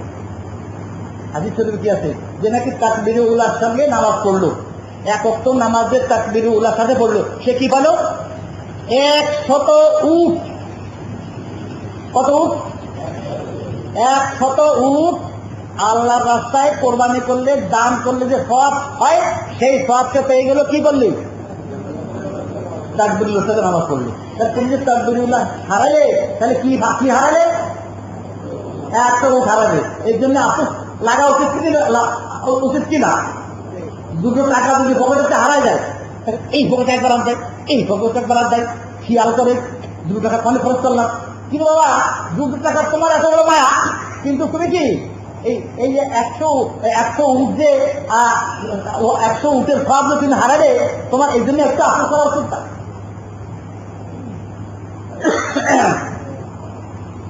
হাদিসের মধ্যে আছে যে 40 দিন একাধারে কি করবে, তাকবীরের সাথে নামাজ পড়লে সে 2টা সার্টিফিকেট পাবে, 2টা পারো না, বারাআতুম মিনান নার ওয়া বারাআতুম মিনান নিফাক, সে জাহান্নাম থেকে মুক্তি পাওয়ার সার্টিফিকেট পাবে, আর কি পাবে, মুনাফিক থেকে মুক্তি পাওয়ার সার্টিফিকেট পাবে। 40 দিন, মাত্র 40 দিন। আমাদের তালবেলদের জন্য এটা আমল করা কি মেলা কঠিন? মোটেই কঠিন না, মোটেই কঠিন না, মোটেই কঠিন না। তাদের উজু করলে একবার উজু করলে পরে 5 ঘন্টা 6 ঘন্টার মধ্যে কোনো সমস্যা হয় না। উলামাদের কথা ভিন্ন। তো তাদের কি এত কষ্ট হয় যে তাকবীর হাসান নামাজ পড়া হলো কঠিন? তাকবীর হাসান নামাজ তাকবীরুল্লাহ কাকে বলে? তাকবীরুল্লাহ শেষ তাফসীর, শেষ ব্যাখ্যা হলো যে প্রথম রাকাতে যে রুকুর আগে সামনে নিতে বললে সেও কিভাবে তাকবীরুল্লাহ সাহা। তাকবীরুল্লাহ সাথে খালি এই না, ইমামের সাথে আল্লাহু আকবার না করতে পারলে কি হয়ে গেল? তাকবীরুল্লাহ হতে গেল তার হাত, সেইটা হাসিল করার জন্য আপ্রাণ চেষ্টা করতে হবে। যদি কোনো কারণে যদি জামে বাজে গেছে, কথা জামে বাজা দিয়ে এটা একটা কি কারণ, আর এমনি গল্প করতে থাকা এটা কি কারণ না, এটা কি অজুহাত। মেলাদিন আগে কই এখন অনেক ছাত্র শোনেনি, মানুষের হাত কয়খান? 2 চেন, কি ডাইন হাত বাম হাত, আমি কই আর এক হাত আছে, এটার নাম কি অজুহাত। কয় হাত হলো? কি কি? ডাইন হাত বাম হাত আর অজুহাত। অজুহাত কাকে বলে? মন ছিল না, ওই খেয়াল ছিল, এগুলো কি অজুহাত। অজুহাতের কারণে কিন্তু ওইটা পূরণ হবে। এই তাকবীরুল্লাহর সাথে নামাজ পড়ার ইহতেমাম করতে হবে শতকরা 100 জন তালেব ইলম, 100 জন আলেম, 100 জন মুসলমান। তাকবীরুল্লাহর সাথে কি করতে হবে? নামাজ পড়তে হবে। যদি 100 উঠ দেবে এইখানে পড়লে আমাদের পীর সাহেব কি দেবে? যারা তাকবীরুল্লাহ নামাজ পড়ে তাদের কি দেবে? 100 উঠ দেবে, 1টা উঠ দেবে। 1টা উঠে কত দাম জানো?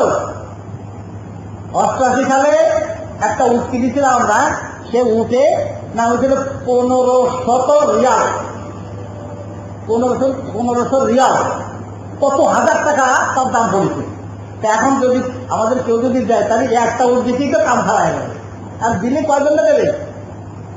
1 জন 2 জন দিয়ে হিমশিম খেয়ে যাবে। কিন্তু আল্লাহর দরবারে কি দেয়? যেহেতু অভাব নেই।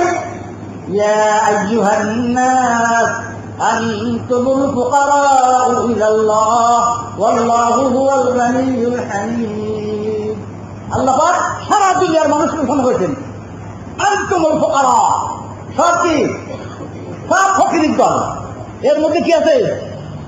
এই যে সবচেয়ে আমেরিকার বড় ধনী, বাংলাদেশের বড় ধনী, সবাই এর মধ্যে সামিল। কিসের মধ্যে? আনতুমুল ফুকারা, সব কি? ফকিরের দল, সব ফকিরের দল। আল্লাহু হুয়াল গানিয়্যুল হামিদ, তিনি একমাত্র ধনী, তিনি একমাত্র হামিদ। তো তিনি ছাড়া একটু পুরস্কার করে দিতে পারে। এই পুরস্কার যদি এরা ঘোষণা করে যে দেশ তাকবীরুল্লাহ হবে, সে কিভাবে তাকবীরুল্লাহ নামাজ পড়বে? সে একটা উৎপাদন, যে একপাদে লাইন পড়ে যাবে। কি লাইন? কি তারা হয়ে পড়বে, ধাক্কা ধাক্কি পড়ে যাবে, ধাক্কা ধাক্কি শুরু হয়ে যাবে যে আমি এইটা নেব। কিন্তু রসুলের কথা এটা কি 100% সত্য, আল্লাহর ওয়াদা এটা কি 100% সত্য, কিন্তু দেবেন ঠিক করে। কাজে আমরা এই নামাজের ব্যাপারে যত্নবান হবে তো। তালবাড়ির উপরে বেশ লাগবে নাকি? সব লাগবে। তালবাড়ির উপরে বেশ লাগবে, সংশোধনের উপরে বেশ লাগবে। বিনা বেঁচে কি হয়ে যাবো? আমরা ভালো হয়ে যাবো, সংশোধন হয়ে যাবো। দেখা যাবে ইনশাল্লাহ আজকে থেকে এই জোহরের নামাজ থেকে কোনো মাসবুক থাকবে না। নাকি আমার নামাজ না হলেও বসে থাকবা ভয়ছি হুজুর দেখানোর জন্য। কি বলে? মাস তো বলে নামাজই হবে না, কাটিয়ে ওই রাখার বাদ দিলাম, তাহলে তার দেখা গেল না। এবার বলে ভাবি দেওয়া এগুলো ফাঁকি দিলে ফাঁকে হওয়া কেমন? তো বলতে পারেন কথা। এইগুলো মানুষেও ধরে, আল্লাহ রাস্তা রেকর্ডিং হচ্ছে, মানুষে কি করে? মানুষ এগুলো খেয়াল করে, মানুষে খেয়াল করে। হুজুররা এরকম হবে। হ্যাঁ, আমরা জানি না, শুনি না কিছু না, আর সুরা খাতা শুদ্ধ করে হুজুররা এরকম অধিকার। হুজুরকে পিছনে হুজুরকে এত কাতার অধিকার, এত কাতার 3-4 কাতার সব বাজবু খবর, হুজুররা এগুলো করবে কি? মানুষের প্রধান করে হেও কি হয় না? মানুষের নালিশ করে আসে, মানুষের নালিশ করে তোমাদের কাছে, তোমাদেরকে পায়না খুঁজে তোমরা তো পলাও। আমাদের কাছে হুজুর এ কি ব্যাপার, এ কি ব্যাপার? অন্যান্য মাদ্রাসায় যাই, সেখানে দেখি না, এইখানে এরকম হয় কেন? তবলিগ জামাতে যাই, তবলিগ মাদ্রাসা যাই, মাশাআল্লাহ তারা তবলিগ করে, তারা তো এরকম ভাবে দেখা যাচ্ছে আগে আগে আসে, উজু করে নামাজ পড়তেছে, তারা তরফে তালিম করতেছে, তারা চোখে পানি ফেলতেছে, কাঁদতে দোয়া করতেছে। আর আমাদের কাজ বলুন না, 2-3 জন এক জায়গায় বসে থাকলেই কি করে, একটা একটা চিমটি মারে, একটা একটা জুতো মারে, থাকতেছে, এরকম খিলখিল করতেছে, মাংসে এসে মন্দ করে বুঝুন তাল গেলে এরকম তখন আমাদের মাথা কি হয়? আমাদের মাথা নিচে হয়ে যায় না? আমাদের মাথা নিচে করবা না। মানুষজন এরকম বলে যে না মাঝে গেছিলাম এখানকার তাল বেল বলে এত সুন্দর, এত সভ্য, আর নামাজের ব্যাপারে এত তারা হেঁটেমান করে। তখন আজকে কি করো, আজকে এই যে কলেজে যাবা, এই যে ওই অন্যান্য প্রতিষ্ঠানে যাবা, সেখানে যাবা, এই নালিশ সে নালিশ, এই মকদ্দমা সে মকদ্দমা, নারী অভিযোগে এই সেই। আলহামদুলিল্লাহ আমাদেরকে আল্লাহ পাকের থেকে 100% যেন মুক্ত রাখে, এই বিষয়ে আমাদের সকলে কি করতে হবে, সচেতন থাকতে হবে। আল্লাহ পাক আমাদের সকলকে তৌফিক দান করে। আর মেনে চলা, এটা হলো ইসলামের বড় একটা আদর্শ। নিজেকে বড় জ্ঞানী মনে না করা, কি মনে করা? বড়দেরকে মেনে চলা, এটা হলো এই দিন শিখার বড় একটা উপকরণ, বড় একটা মাধ্যম। আল্লাহ পাক কি বলেন? ইয়া আইয়ুহাল্লাযীনা আমানুত্তাকুল্লাহা ওয়া কুনু মা'আস সাদিকিন। তোমরা আল্লাহকে বিশ্বাস করো, হে ঈমানদাররা, তোমরা আল্লাহকে ভয় করো, যে কোনো কাজের ব্যাপারে আল্লাহকে ভয় করে চলো। নামাজের মধ্যেও তাকওয়া নিয়ে নামাজ পড়ো, সূরা ফাতিহা পড়তেছো, কি বলতেছো? সব কিছু আল্লাহকে লক্ষ্য করে বলা হচ্ছে। এদের শিখিত যারা তারা বুঝতে তারা নামতেছো। আল্লাহ পাক ইরশাদ করে হাদিসে কুদসি, যখন দেখি বান্দা যখন নামাজে আলহামদুলিল্লাহ পড়ে, যখন পড়ে আলহামদুলিল্লাহ রাব্বিল আলামিন, সঙ্গে সঙ্গে আল্লাহর তরফ থেকে উত্তর আসে, হামিদানি আবদি। আল্লাহ কি উত্তর দেয় বলো? হামিদানি আবদি, আমার বান্দা আমার প্রশংসা করলো। যখন বলে আর রহমানির রহিম, তখন আল্লাহ পাক কি বলেন? মাজ্জাদানি আবদি, আমার বান্দা আমার মর্যাদা উল্লেখ করলো। এরকম ভাবে এক একটা বাক্য সে পড়ে, আল্লাহর তরফ থেকে সাথে সাথে কি আসতে থাকে? উত্তর আসতে থাকে। এই জন্য কি বলে, সূরা ফাতিহার মধ্যে 7টা আয়াত আছে। এই 7 আয়াতে প্রতি আয়াতে ওয়াকফ করাটা মুস্তাহাব। প্রতি আয়াতে কি করা উচিত? আলহামদুলিল্লাহি রাব্বিল আলামিন আর রহমানির রহিম মালিকি ইয়াউমিদ্দিন।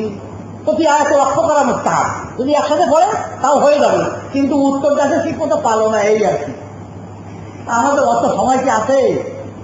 আর আমাদের কি, আমরা যখন ইমামতি করি তখন কি পড়ি? ভালো পরিশুদ্ধ করে পড়ি, কি বলে?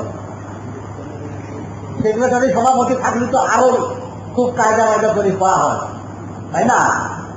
কিন্তু যখন নিজে নামাজ পড়ি তখন একটু হিসেব করে দেখা যায় দেখি এই ইমামতি করে নামাজ পড়তে কত সময় লাগে, আর একা একা পড়তে কত সময় লাগে।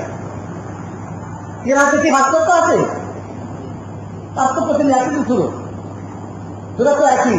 কিন্তু নামাজের মধ্যে খুশু আসার যে পদ্ধতি, উপায়, সেটা কি? যা করতেছে নিয়োগ করো আমার আল্লাহ শুনতে, আল্লাহ আমার পড়াটা শুনতে। এর মধ্যে হেরফের করলে কি হবে? আমার নম্বর দেবে না। যদি তুমি তাড়াহুড়া করে পড়ো, তাহলে এই নামাজে কত হবা? 33। ঠিক আছে, তাড়াহুড়া করে যদি পড়ো, তাড়াহুড়ো যদি ঠিকাচারির নম্বর কত হওয়া যাবে? 33-এর বেশি আর পাওয়া যাবে। কিন্তু 33 দিকে না দিকেও 33-এর কোনো দাম আছে? কোনো জায়গায় 33 পাওয়া, এই স্কুল কলেজে ভর্তি হয়েছে কিন্তু 33 পাওয়া আপনার কোনো কি নেই। চাকরি ফাঁচে গেলে মার্কশিট দেখাও, মার্কশিটে যদি দেখা যাবে সব আছে কি 33, কলেজে পরে আসেন, পরে দেখা করবেন। তাহলে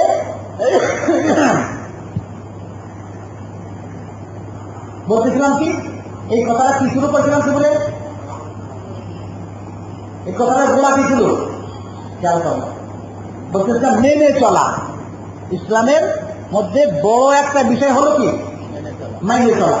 মানুষকে মেনে চলা। না মানার কারণে মানুষ গোমরা হয়ে যাচ্ছে। মানুষ কে যাচ্ছে? আমরা মাশাআল্লাহ ইমামদেরকে মানি, যারা আমাদের বড় ছিলেন, যারা আমাদের কাছে দ্বীন ইসলাম পৌঁছাইছেন, বুঝে শুনে ভালো করে গুছাইয়ে আমাদের সামনে পেশ করছেন। কারা? আইম্মায়ে কেরাম আমাদের কাছে পেশ করেছেন। মুহাদ্দিসিন কিরাম যাদেরকে আমরা মানি, আমাদের মুরব্বিয়ানদেরকে আমরা মানি, উলামায়ে কিরামকে আমরা মানি, মুহাদ্দিসিনদেরকে আমরা মানি, উস্তাদদেরকে আমরা মানি। কিরকম মানি? এখনো বাবার যখনই আল্লাহর দরবার হাত উঠায়, যখন আল্লাহর কাছে কিছু চাইতে মনে হয়, চাওয়ার সুযোগ হয়, তখন উস্তাদদের কথা মনে পড়ে। কিন্তু উস্তাদরা আমাদের চোখ খুলে দিতেন, উস্তাদরা যদি আমাদের চোখ খুলে না দিতেন, তাহলে আমরা কিরকম থাকতাম? জাহেল থাকতাম, মূর্খ থাকতাম, কিছুই জানতাম না, আমরা কিছুই বুঝতাম না, কোরআন বুঝতাম না, হাদিস বুঝতাম না। তেনাদের কত বড় অবদান, তেনাদের কত সময় আমাদেরকে, তেনাদেরকে দোয়া করো, আল্লাহ তুমি তেনাদেরকে বড় বড় উচ্চ মর্যাদা দান করো। আর একটা গালাগালি করে কি একটু শিখলে, এলেম কিন্তু খুব গরম জিনিস, এলেম কি গরম জিনিস মনে থাকবে। এলেম কি কিছু বলার আছে? এলেম কিন্তু কি খুব গরম জিনিস। কিন্তু কি জন্য এই কথাটা বললাম? বললাম এই জন্য, ইবলিস আরব ছিল না। আমাদের সাহেব রহমতুল্লাহ বলতেন, ইবলিস আলেম ছিল, সমস্ত আসমানি কিতাব তার মুখস্থ ছিল, আসমানি কিতাব সমস্ত তার মুখস্থ ছিল, তাহলে বড় আলেম ছিল। তারপরে সে কিছু আবেদও ছিল, কোন আবেদ করত, বহুত নামাজ পড়তো, চিন্তা করতে খুব। আলেমও ছিল, আবেদও ছিল, আবার কি ছিল? আরেকও ছিল। চারটা আইনের মধ্যে তার মধ্যে কটা ছিল? তিনটে। কি কি? আলেম, আবেদ, আরিফ। আরেক দুটো তো বুঝিত। আরিফ কাকে পায়? কাকে বলে? যে নাকি আল্লাহকে চিনে। আলেম কাকে পায়? যে নাকি আল্লাহকে জানে। জানা আর চেনা কি আছে? পার্থক্য। এই জন্য ওলি আল্লাহদেরকে কি বলা হয়? আরিফ বলা হয়। তো শয়তান কি ছিল? আরিফ ছিল। কিভাবে দলিল কিতাব? দলিল হলে এই শয়তান আল্লাহ সম্পর্কে ভালো করে জানতো। কি জানতো? ওই যে মানুষ তো রাজিয়ে গেলে তার স্বাভাবিক অবস্থা বহাল থাকে না।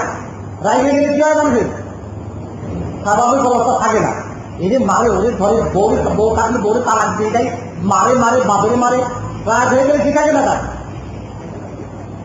তার ঠিক থাকে না। তালাকের অনেক মশলা আমাদের কাছে আছে, তো এই জন্য আসে যে তালাক দিয়ে এসে পাগল হয়ে যায়। এই যে বলছে আমার মাথা ঠিক ছিল না, আমার কি কইছে আমার ঠিক নেই। কিন্তু ইবলিস জানতো যে আল্লাহ যদি রাগে যায় কারণ তবু আল্লাহর স্বাভাবিক অবস্থা কি থাকে? বহাল থাকে। এই যে বোঝা গেল ঠিক বলছে যে এতে বোঝা গেল যে ইবলিস কি ছিল? আরেক ছিল, আল্লাহ সম্পর্কে ভালো কিছু জানতো। কোথায় ঘটনা কি? যখন ইবলিস বারদুদ হয়ে গেল, চিন্তা তখন করলো না, আল্লাহ সব জিজ্ঞাসা করলেন, মা মানাআকা আন তাসজুদা লিমা আমারতুক। ইবলিস তোকে আমি চিন্তা করলি না কেন? কি বললো?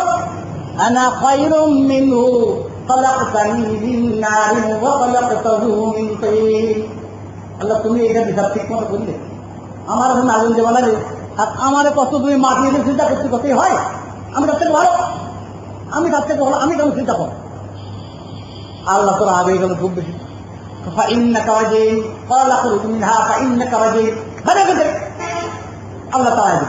আল্লাহ রাগ হয়ে গেছে। এখন তারা কি করছে?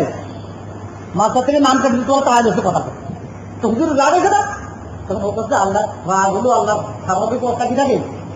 বহাল থাকে। ওই জন্য আল্লাহ কথা ঠিক আছে আমি চলে যাচ্ছি, আল্লাহ আমার 3 দফা দাবি মানছি। ঠিক আছে, আল্লাহ আমারে কি দিতে হবে? কিয়ামত পর্যন্ত হায়াত দিতে হবে। হ্যাঁ, আর কি আরো আল্লাহ আমি তোমার বান্দাদের গোমরা করবো, তোমার বান্দাদের আমি কথা দেবো, তাদের রক্তের সেরায় সেরে আমি ঢুকতে পারবো, এই ক্ষমতা আমার দিতে হবে। দিলাম তোর ক্ষমতা, আর কি কিয়ামত পর্যন্ত ক্ষমতা দিয়ে দিলাম। দাবি যে কটা মানবে সব আমি মেনে নিলাম। তাহলে ইবলিস এটাও জানতো যে আল্লাহ রাগের সময় কি থাকে? স্বাভাবিক অবস্থা বহাল থাকে। তাহলে ইবলিস কি ছিল? আলেম। একটা আইন ছিল না, সেটা কি? আশেক। আশেক লোক তো কি লাগে? আইন লাগে না? মানে জানো আশেক লোক তো কি লাগে?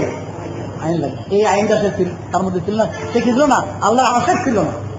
আল্লাহর আশিক যদি হতো, যখন আল্লাহ বলছে চিন্তা করো সেটাকে কেন এবং বরং সুতরাং রকায় কিছুই না কি করতো, চিন্তা করতো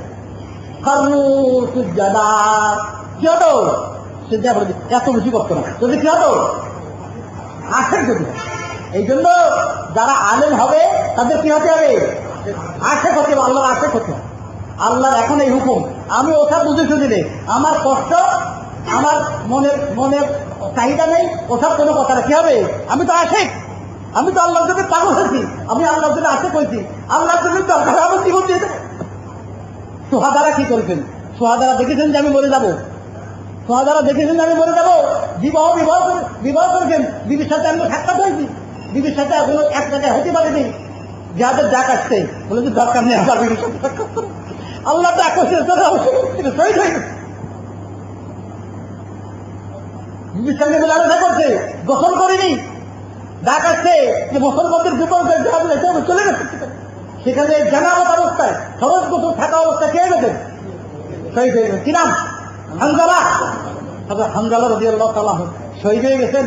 বাস এখন তো কালো যে এটা তো এদের দৌড় হয়ে যাবে, কে গেছে গোসল ফরজ অবস্থায় মরে গেছে, দৌড় হয়ে যাবে। আল্লাহ কি করছে, গাসিলুল মালাইকা। হযরত হানজালা রাদিয়াল্লাহু তাআলা ওই গোসল ফরজ অবস্থায় গিয়েছেন, শহীদ হয়েছেন। আল্লাহ ফেরেশতারা তাকে বরণ করে চলতে পারে। এই জন্য হযরত হানজালার উপাধি কি, গাসিলুল মালাইকা, ফেরেশতারা তাকে চলতে হয়েছেন। কেন হয়েছে না, কেন দৌড় দিচ্ছে জানো, কেন বিবির সাথে মেলাম গোসল ফরজের অপেক্ষা করেনি, বলে হুজুর একটু দেরি করে আমি গোসল করে আসছি, তাও বলিনি, কেন যেতে হবে, কি বুঝাচ্ছে এতক্ষণ ধরে, কি ছিল আশেক হয়ে গেছে, আল্লাহ আশেক হয়েছে যে আমি এই জীবন দিতে পারলে আমার কি হবে, ধন্য হয়ে যাবে। আমি তো আল্লাহর জন্য আশেক হয়েছি। এই জন্য শতকরা 100 জন আলেম অন্তত পক্ষে, শতকরা 100 জন তালেবেনের কে যাবে, আল্লাহ আশেক হতে হবে। রাজি আছে সবাই? আল্লাহ তুমি আমাদেরকে তোমার আশেক জন অন্তর্ভুক্ত করো। তো কিভাবে কথাটা কি শুরু করছিলাম, নেমে চলা। দেখো এই মাদ্রাসার হুজুরদেরকে করতে হবে, মানতে হবে না, আন্দোলন করবা। হুজুর এই কথা বলো কেন, হুজুরের নামে নালিশ করতে হবে, হুজুরের নামে নালিশ করতে হবে। হুজুর আমার মারলো কাক, আমি উঠতে পারিনি, আমার মারলো কি জন্য, কি করতে হবে, মনে করতে হবে এই মাইটা, এই যে ধমকটা, এটা কি হবে আমার জন্য, এটা আমাদের মঙ্গল হবে। রাসূলুল্লাহ সাল্লাল্লাহু আলাইহি ওয়াসাল্লাম আল্লাহর কাছে দোয়া করতেছেন, মোনাজাতে মকবুল। হযরত থানভী রাহমাতুল্লাহ আলাইহি কিতাব লিখেছেন মোনাজাতে মকবুল, তার লিখেছেন ফাইয়ামা মুমিনিন আযাইতুহু আও শাতামতুহু আও জালাতুহু ফাজআলহা লাহু যাকাতান ওয়া কুরবাতান তুকাররিবুহু ইলাইক। আল্লাহ দোয়া করতেন, আল্লাহ তোমার যে বান্দাকে আমি ধমক দিছি, তোমার যে বান্দাকে আমি শাসনের জন্য মারি, আল্লাহ তুমি তার জন্য এটা ইসলাহের কারণ করো এবং আমার জন্য গুনাহ মাফের কারণ করো। কি করতে হবে, উস্তাদের মাইনে চলতে হবে। এমনকি মাদ্রাসার যে বাবুর্চি আছে না, এই বাবুর্চির সাথে কি করতে হবে, ভালো ব্যবহার করতে হবে। বাবুর্চির সাথেও দুর্ব্যবহার করা যাবে না, কেননা বাবুর্চিরও যে খাতায় নাম, সেই নাম খাতার মধ্যে কি আছে, উস্তাদেরও নাম রয়েছে। বাবুর্চিও খাতায় সই করতে হয়, আর উস্তাদেরও কি করে, খাতায় সই করে। খাতায় 1 হোক 2 হোক, উস্তাদের সাথে উস্তাদের প্রতি এহতারাম রাখতে হবে। আর কি, সমস্ত কর্মচারী এ আমাদের এবং দরবারের যে সমস্ত লোকজন আছে না, এরা মনে করো যে এদের দরবার চাকরি করে। আরে বাবা, চাকর তো আমরাও, সবাই চাকর। চাকরের আরবি কি জানো, আব্দ মানে কি, চাকর। তা আমরা তো সবাই আল্লাহ আব্দ, তো আব্দ না। ঈসা আলাইহিস সালামকে আল্লাহ বাপ কিয়ামতের দিন ডাকবেন নাকি জিজ্ঞাসা করবেন, ওয়াইদ ক্বালাল্লাহু ইয়া ঈসা ইবনে মারইয়াম আনতা কুলতা লিন-নাস ইত্তাখিযুনি ওয়া উম্মি ইলাহাইনি মিন দুনিল্লাহ। ও ঈসা, তোমার মাঝে কথা বলছি না, তুমি মাঝে কিছু কওনি, তুমি মাঝে কিছু বলো নাই যে আমি আল্লাহর বান্দা, কথা কওনি। ঈসা আলাইহিস সালাম আল্লাহর কাছে পরজল দাঁড়ায় যাবেন, আল্লাহর সাথে দাঁড়ায় যাবেন, কি বলবেন, মা কুলতু লাহুম ইল্লা মা আমারতানি বিহি আন ইবুদুল্লাহ। আমি তো তোমাকে এই কথা বলেছি, তোমরা আল্লাহর ইবাদত করো। আমি তো তাদেরকে তোমার গোলামি করতে বলছি। তাহলে আমাদের পরিচয় কি, আমরা চাকর। এই দরবারে যারা আছে না, এরা তোমাদের জন্য কি করে জানেন? এরা এই বড় বড় বস্তা মাথায়, এই বড় বড় মাথায় বস্তা মাথায় করে তো দাম নিয়ে এসে এই কি করে, এরা এরা খেদমত করে তোমাদের কাছে, তোমাদের জন্য আইনে আইলে এখানে তোমাদের জন্য এদের রান্না খাওয়ার ব্যবস্থা করে। এদের প্রতিও কি করতে হবে? এদের প্রতি এহতরাম করতে হবে, এদেরও সম্মান করতে হবে, এদের ইজ্জত করতে হবে, এদের সাথে ভালো ব্যবহার করতে হবে। মাদ্রাসা উস্তাদ, কর্মচারী, মহকাম সাহেব সবাই কি করতে হবে? এহতরাম ইজ্জতের সঙ্গে মানতে হবে, এটা মেনে চলতে হবে। মানলে কি হবে? মানার মধ্যে কামিয়াবি, শুধু জানার মধ্যে কামিয়াবি না। জানে তো অনেক কিছুই, বললাম না সবচেয়ে বড় রান্না হলে সব মজবুত হয়ে গেল। তো বলছিলাম এলেম হলো একটু গরম জিনিস, এই গরম জিনিসটা কি করতে একটু ঠান্ডা করতে কি দিয়ে? এই মানার অস্ত্র দিয়ে কি করতে হবে? এলেমে ঠান্ডা রাখতে হবে। না এলেমে যদি ধান নামে নিয়ে যাবে, দলিল কি করবে? কারণ সেটা একটা শুরুতে দলিল, يضل به كثيرا ويهدي به كثيرا وما يضل به إلا الفاسقين। কোরআন খালি হেদায়েত করে না, কি করে? গোমরাহ করে অনেকে। তারা একজনের জন্য ইউদিল্লু বিহি কাসীরা, অনেকটা কোরআনে গোমরাহ করে। কোন শব্দ না, কি বল? কোরআন আসলে কিসের জন্য? হেদায়েতের জন্য। আবার এই কোরআনে বলে কি করে? তাদের গুমরাহ করে। ওয়ামা ইউদিল্লু বিহি ইল্লাল ফাসিকিন। যারা ফাসিক হয়ে যাবে, যারা অবাধ্য হবে, তাদেরকে কোরআন কি করে? আলহামদুলিল্লাহ, মাদ্রাসার শুরুতে আমরা এই সবক নেব, মাইনে চলবো, তাকওয়া অর্জন করবো, সহিষ্ণুভাবে শিখবো। এই শুরু থেকে নিয়ে 3টা কথা আলোচনা হচ্ছে। কি কি? সহিষ্ণুভাবে শিখবো, কোরআন শরীফ সহিষ্ণুভাবে শিখবো, এলেম সহিষ্ণুভাবে অর্জন করবো, আপ্রাণ চেষ্টা করে, শ্রম দিয়ে, কষ্ট দিয়ে, দোয়া দিয়ে কি করবো? এলেম সহিষ্ণুভাবে শিখবো, আমল ঠিক মতো করবো, তাকওয়া অর্জন করবো, আর কি করবো? মেনে চলবো। বাস, আল্লাহ পাক এরপর আমল করতে তৌফিক দান করুন। সূরাতুল ফাতিহা কোরআন শরীফের ভূমিকা। কোরআন শরীফের কি ভূমিকা? এগুলো জিজ্ঞেস করতে হুজুর, সূরা ফাতিহা কোন পারার অংশ? তো কোরআন শরীফের মারফুল কলম লিখেছে, সূরা ফাতিহা হলো কোরআন শরীফের কি ভূমিকা। যত মানুষ যত বই কিতাব লেখে, তার কি থাকে? একটা ভূমিকা থাকে। ও ভূমিকার থেকে পৃষ্ঠা বর্ণনা অনেক বই, ভূমিকার পর থেকে কি হয়? মূল। এটা হলো ভূমিকা। ভূমিকার মধ্যে কি থাকে? ভূমিকার মধ্যে পুরা কিতাবের নির্যাসটার মধ্যে কি থাকে? লেখক লিখে দেয় যে এর মধ্যে এই আছে, এই বইটা আমি এই জন্য লিখেছি, এটা কি? সূরা ফাতিহা হলো পুরা 30 পারা কোরআন কি ভূমিকা। সূরা ফাতিহার মধ্যে পুরা কোরআনের নির্যাস এর মধ্যে রয়েছে। আর পুরা সূরা ফাতিহার নির্যাস কিসের মধ্যে রয়েছে? বিসমিল্লাহর মধ্যে রয়েছে। বিসমিল্লাহর নির্যাস কিসের মধ্যে রয়েছে? বার নোক্তার মধ্যে রয়েছে। বার নোক্তায় কি বুঝায়? এক। কড়া নোক্তা এক, একে কি বুঝায়? আল্লাহ এক। এইটাই তো শিক্ষা। 30 পারা কোরআনের কিসের শিক্ষা? তাওহীদ। হাদিস শরীফের কিসের শিক্ষা? তাওহীদ। বিসমিল্লাহর বার নোক্তা কয়টা? এক নোক্তায় কি কিসের কি বোঝাচ্ছে? তাওহীদ, আল্লাহ এখানে বোঝায়। আলহামদুলিল্লাহ, আলহামদুলিল্লাহ রাব্বিল আলামিন। সমস্ত প্রশংসা আল্লাহ পাকের জন্য, তিনি সমগ্র জগতের প্রতিপালক। এই বিশেষ সূরা ফাতিহা সম্পর্কে আল্লাহ পাক যতটুকু বোঝার তৌফিক দিয়েছেন সেটুকু ব্যক্ত করার সময় নেই। একটু বলি, রবের অর্থ হরফ রহমতুল্লাহ আলাইহি, মানে হামসুল্লাহ সাহেব রহমতুল্লাহ আলাইহি লিখছেন, সেটা হলো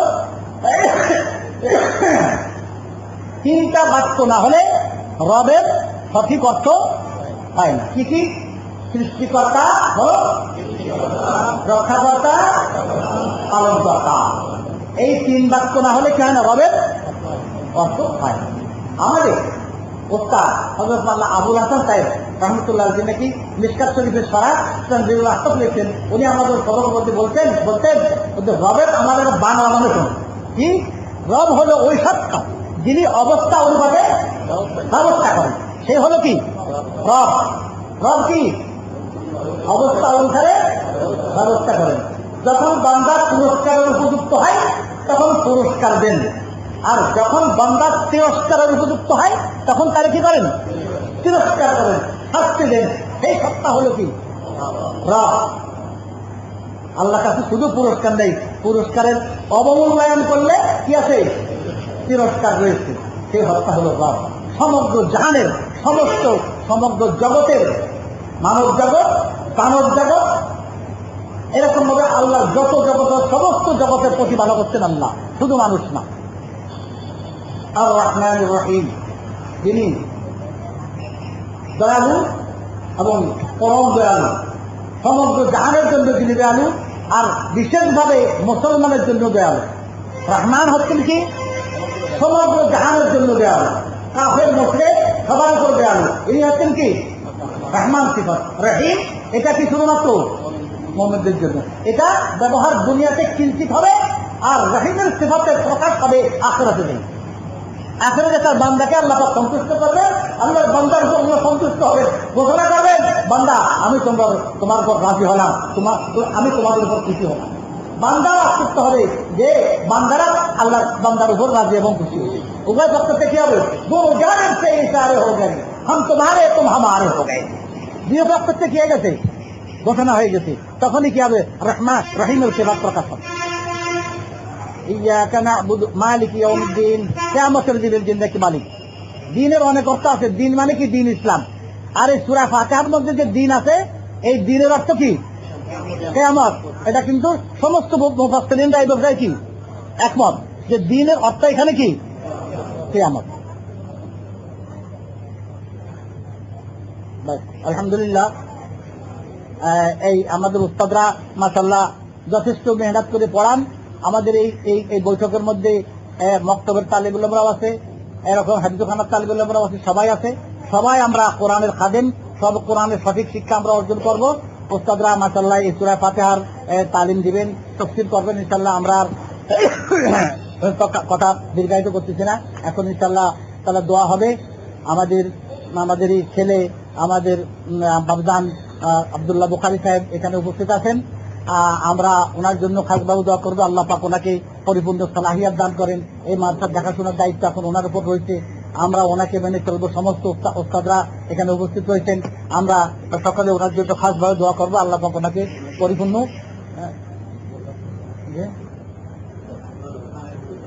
বলবেন তো, উনি বলবেন তো, কথা বলবেন।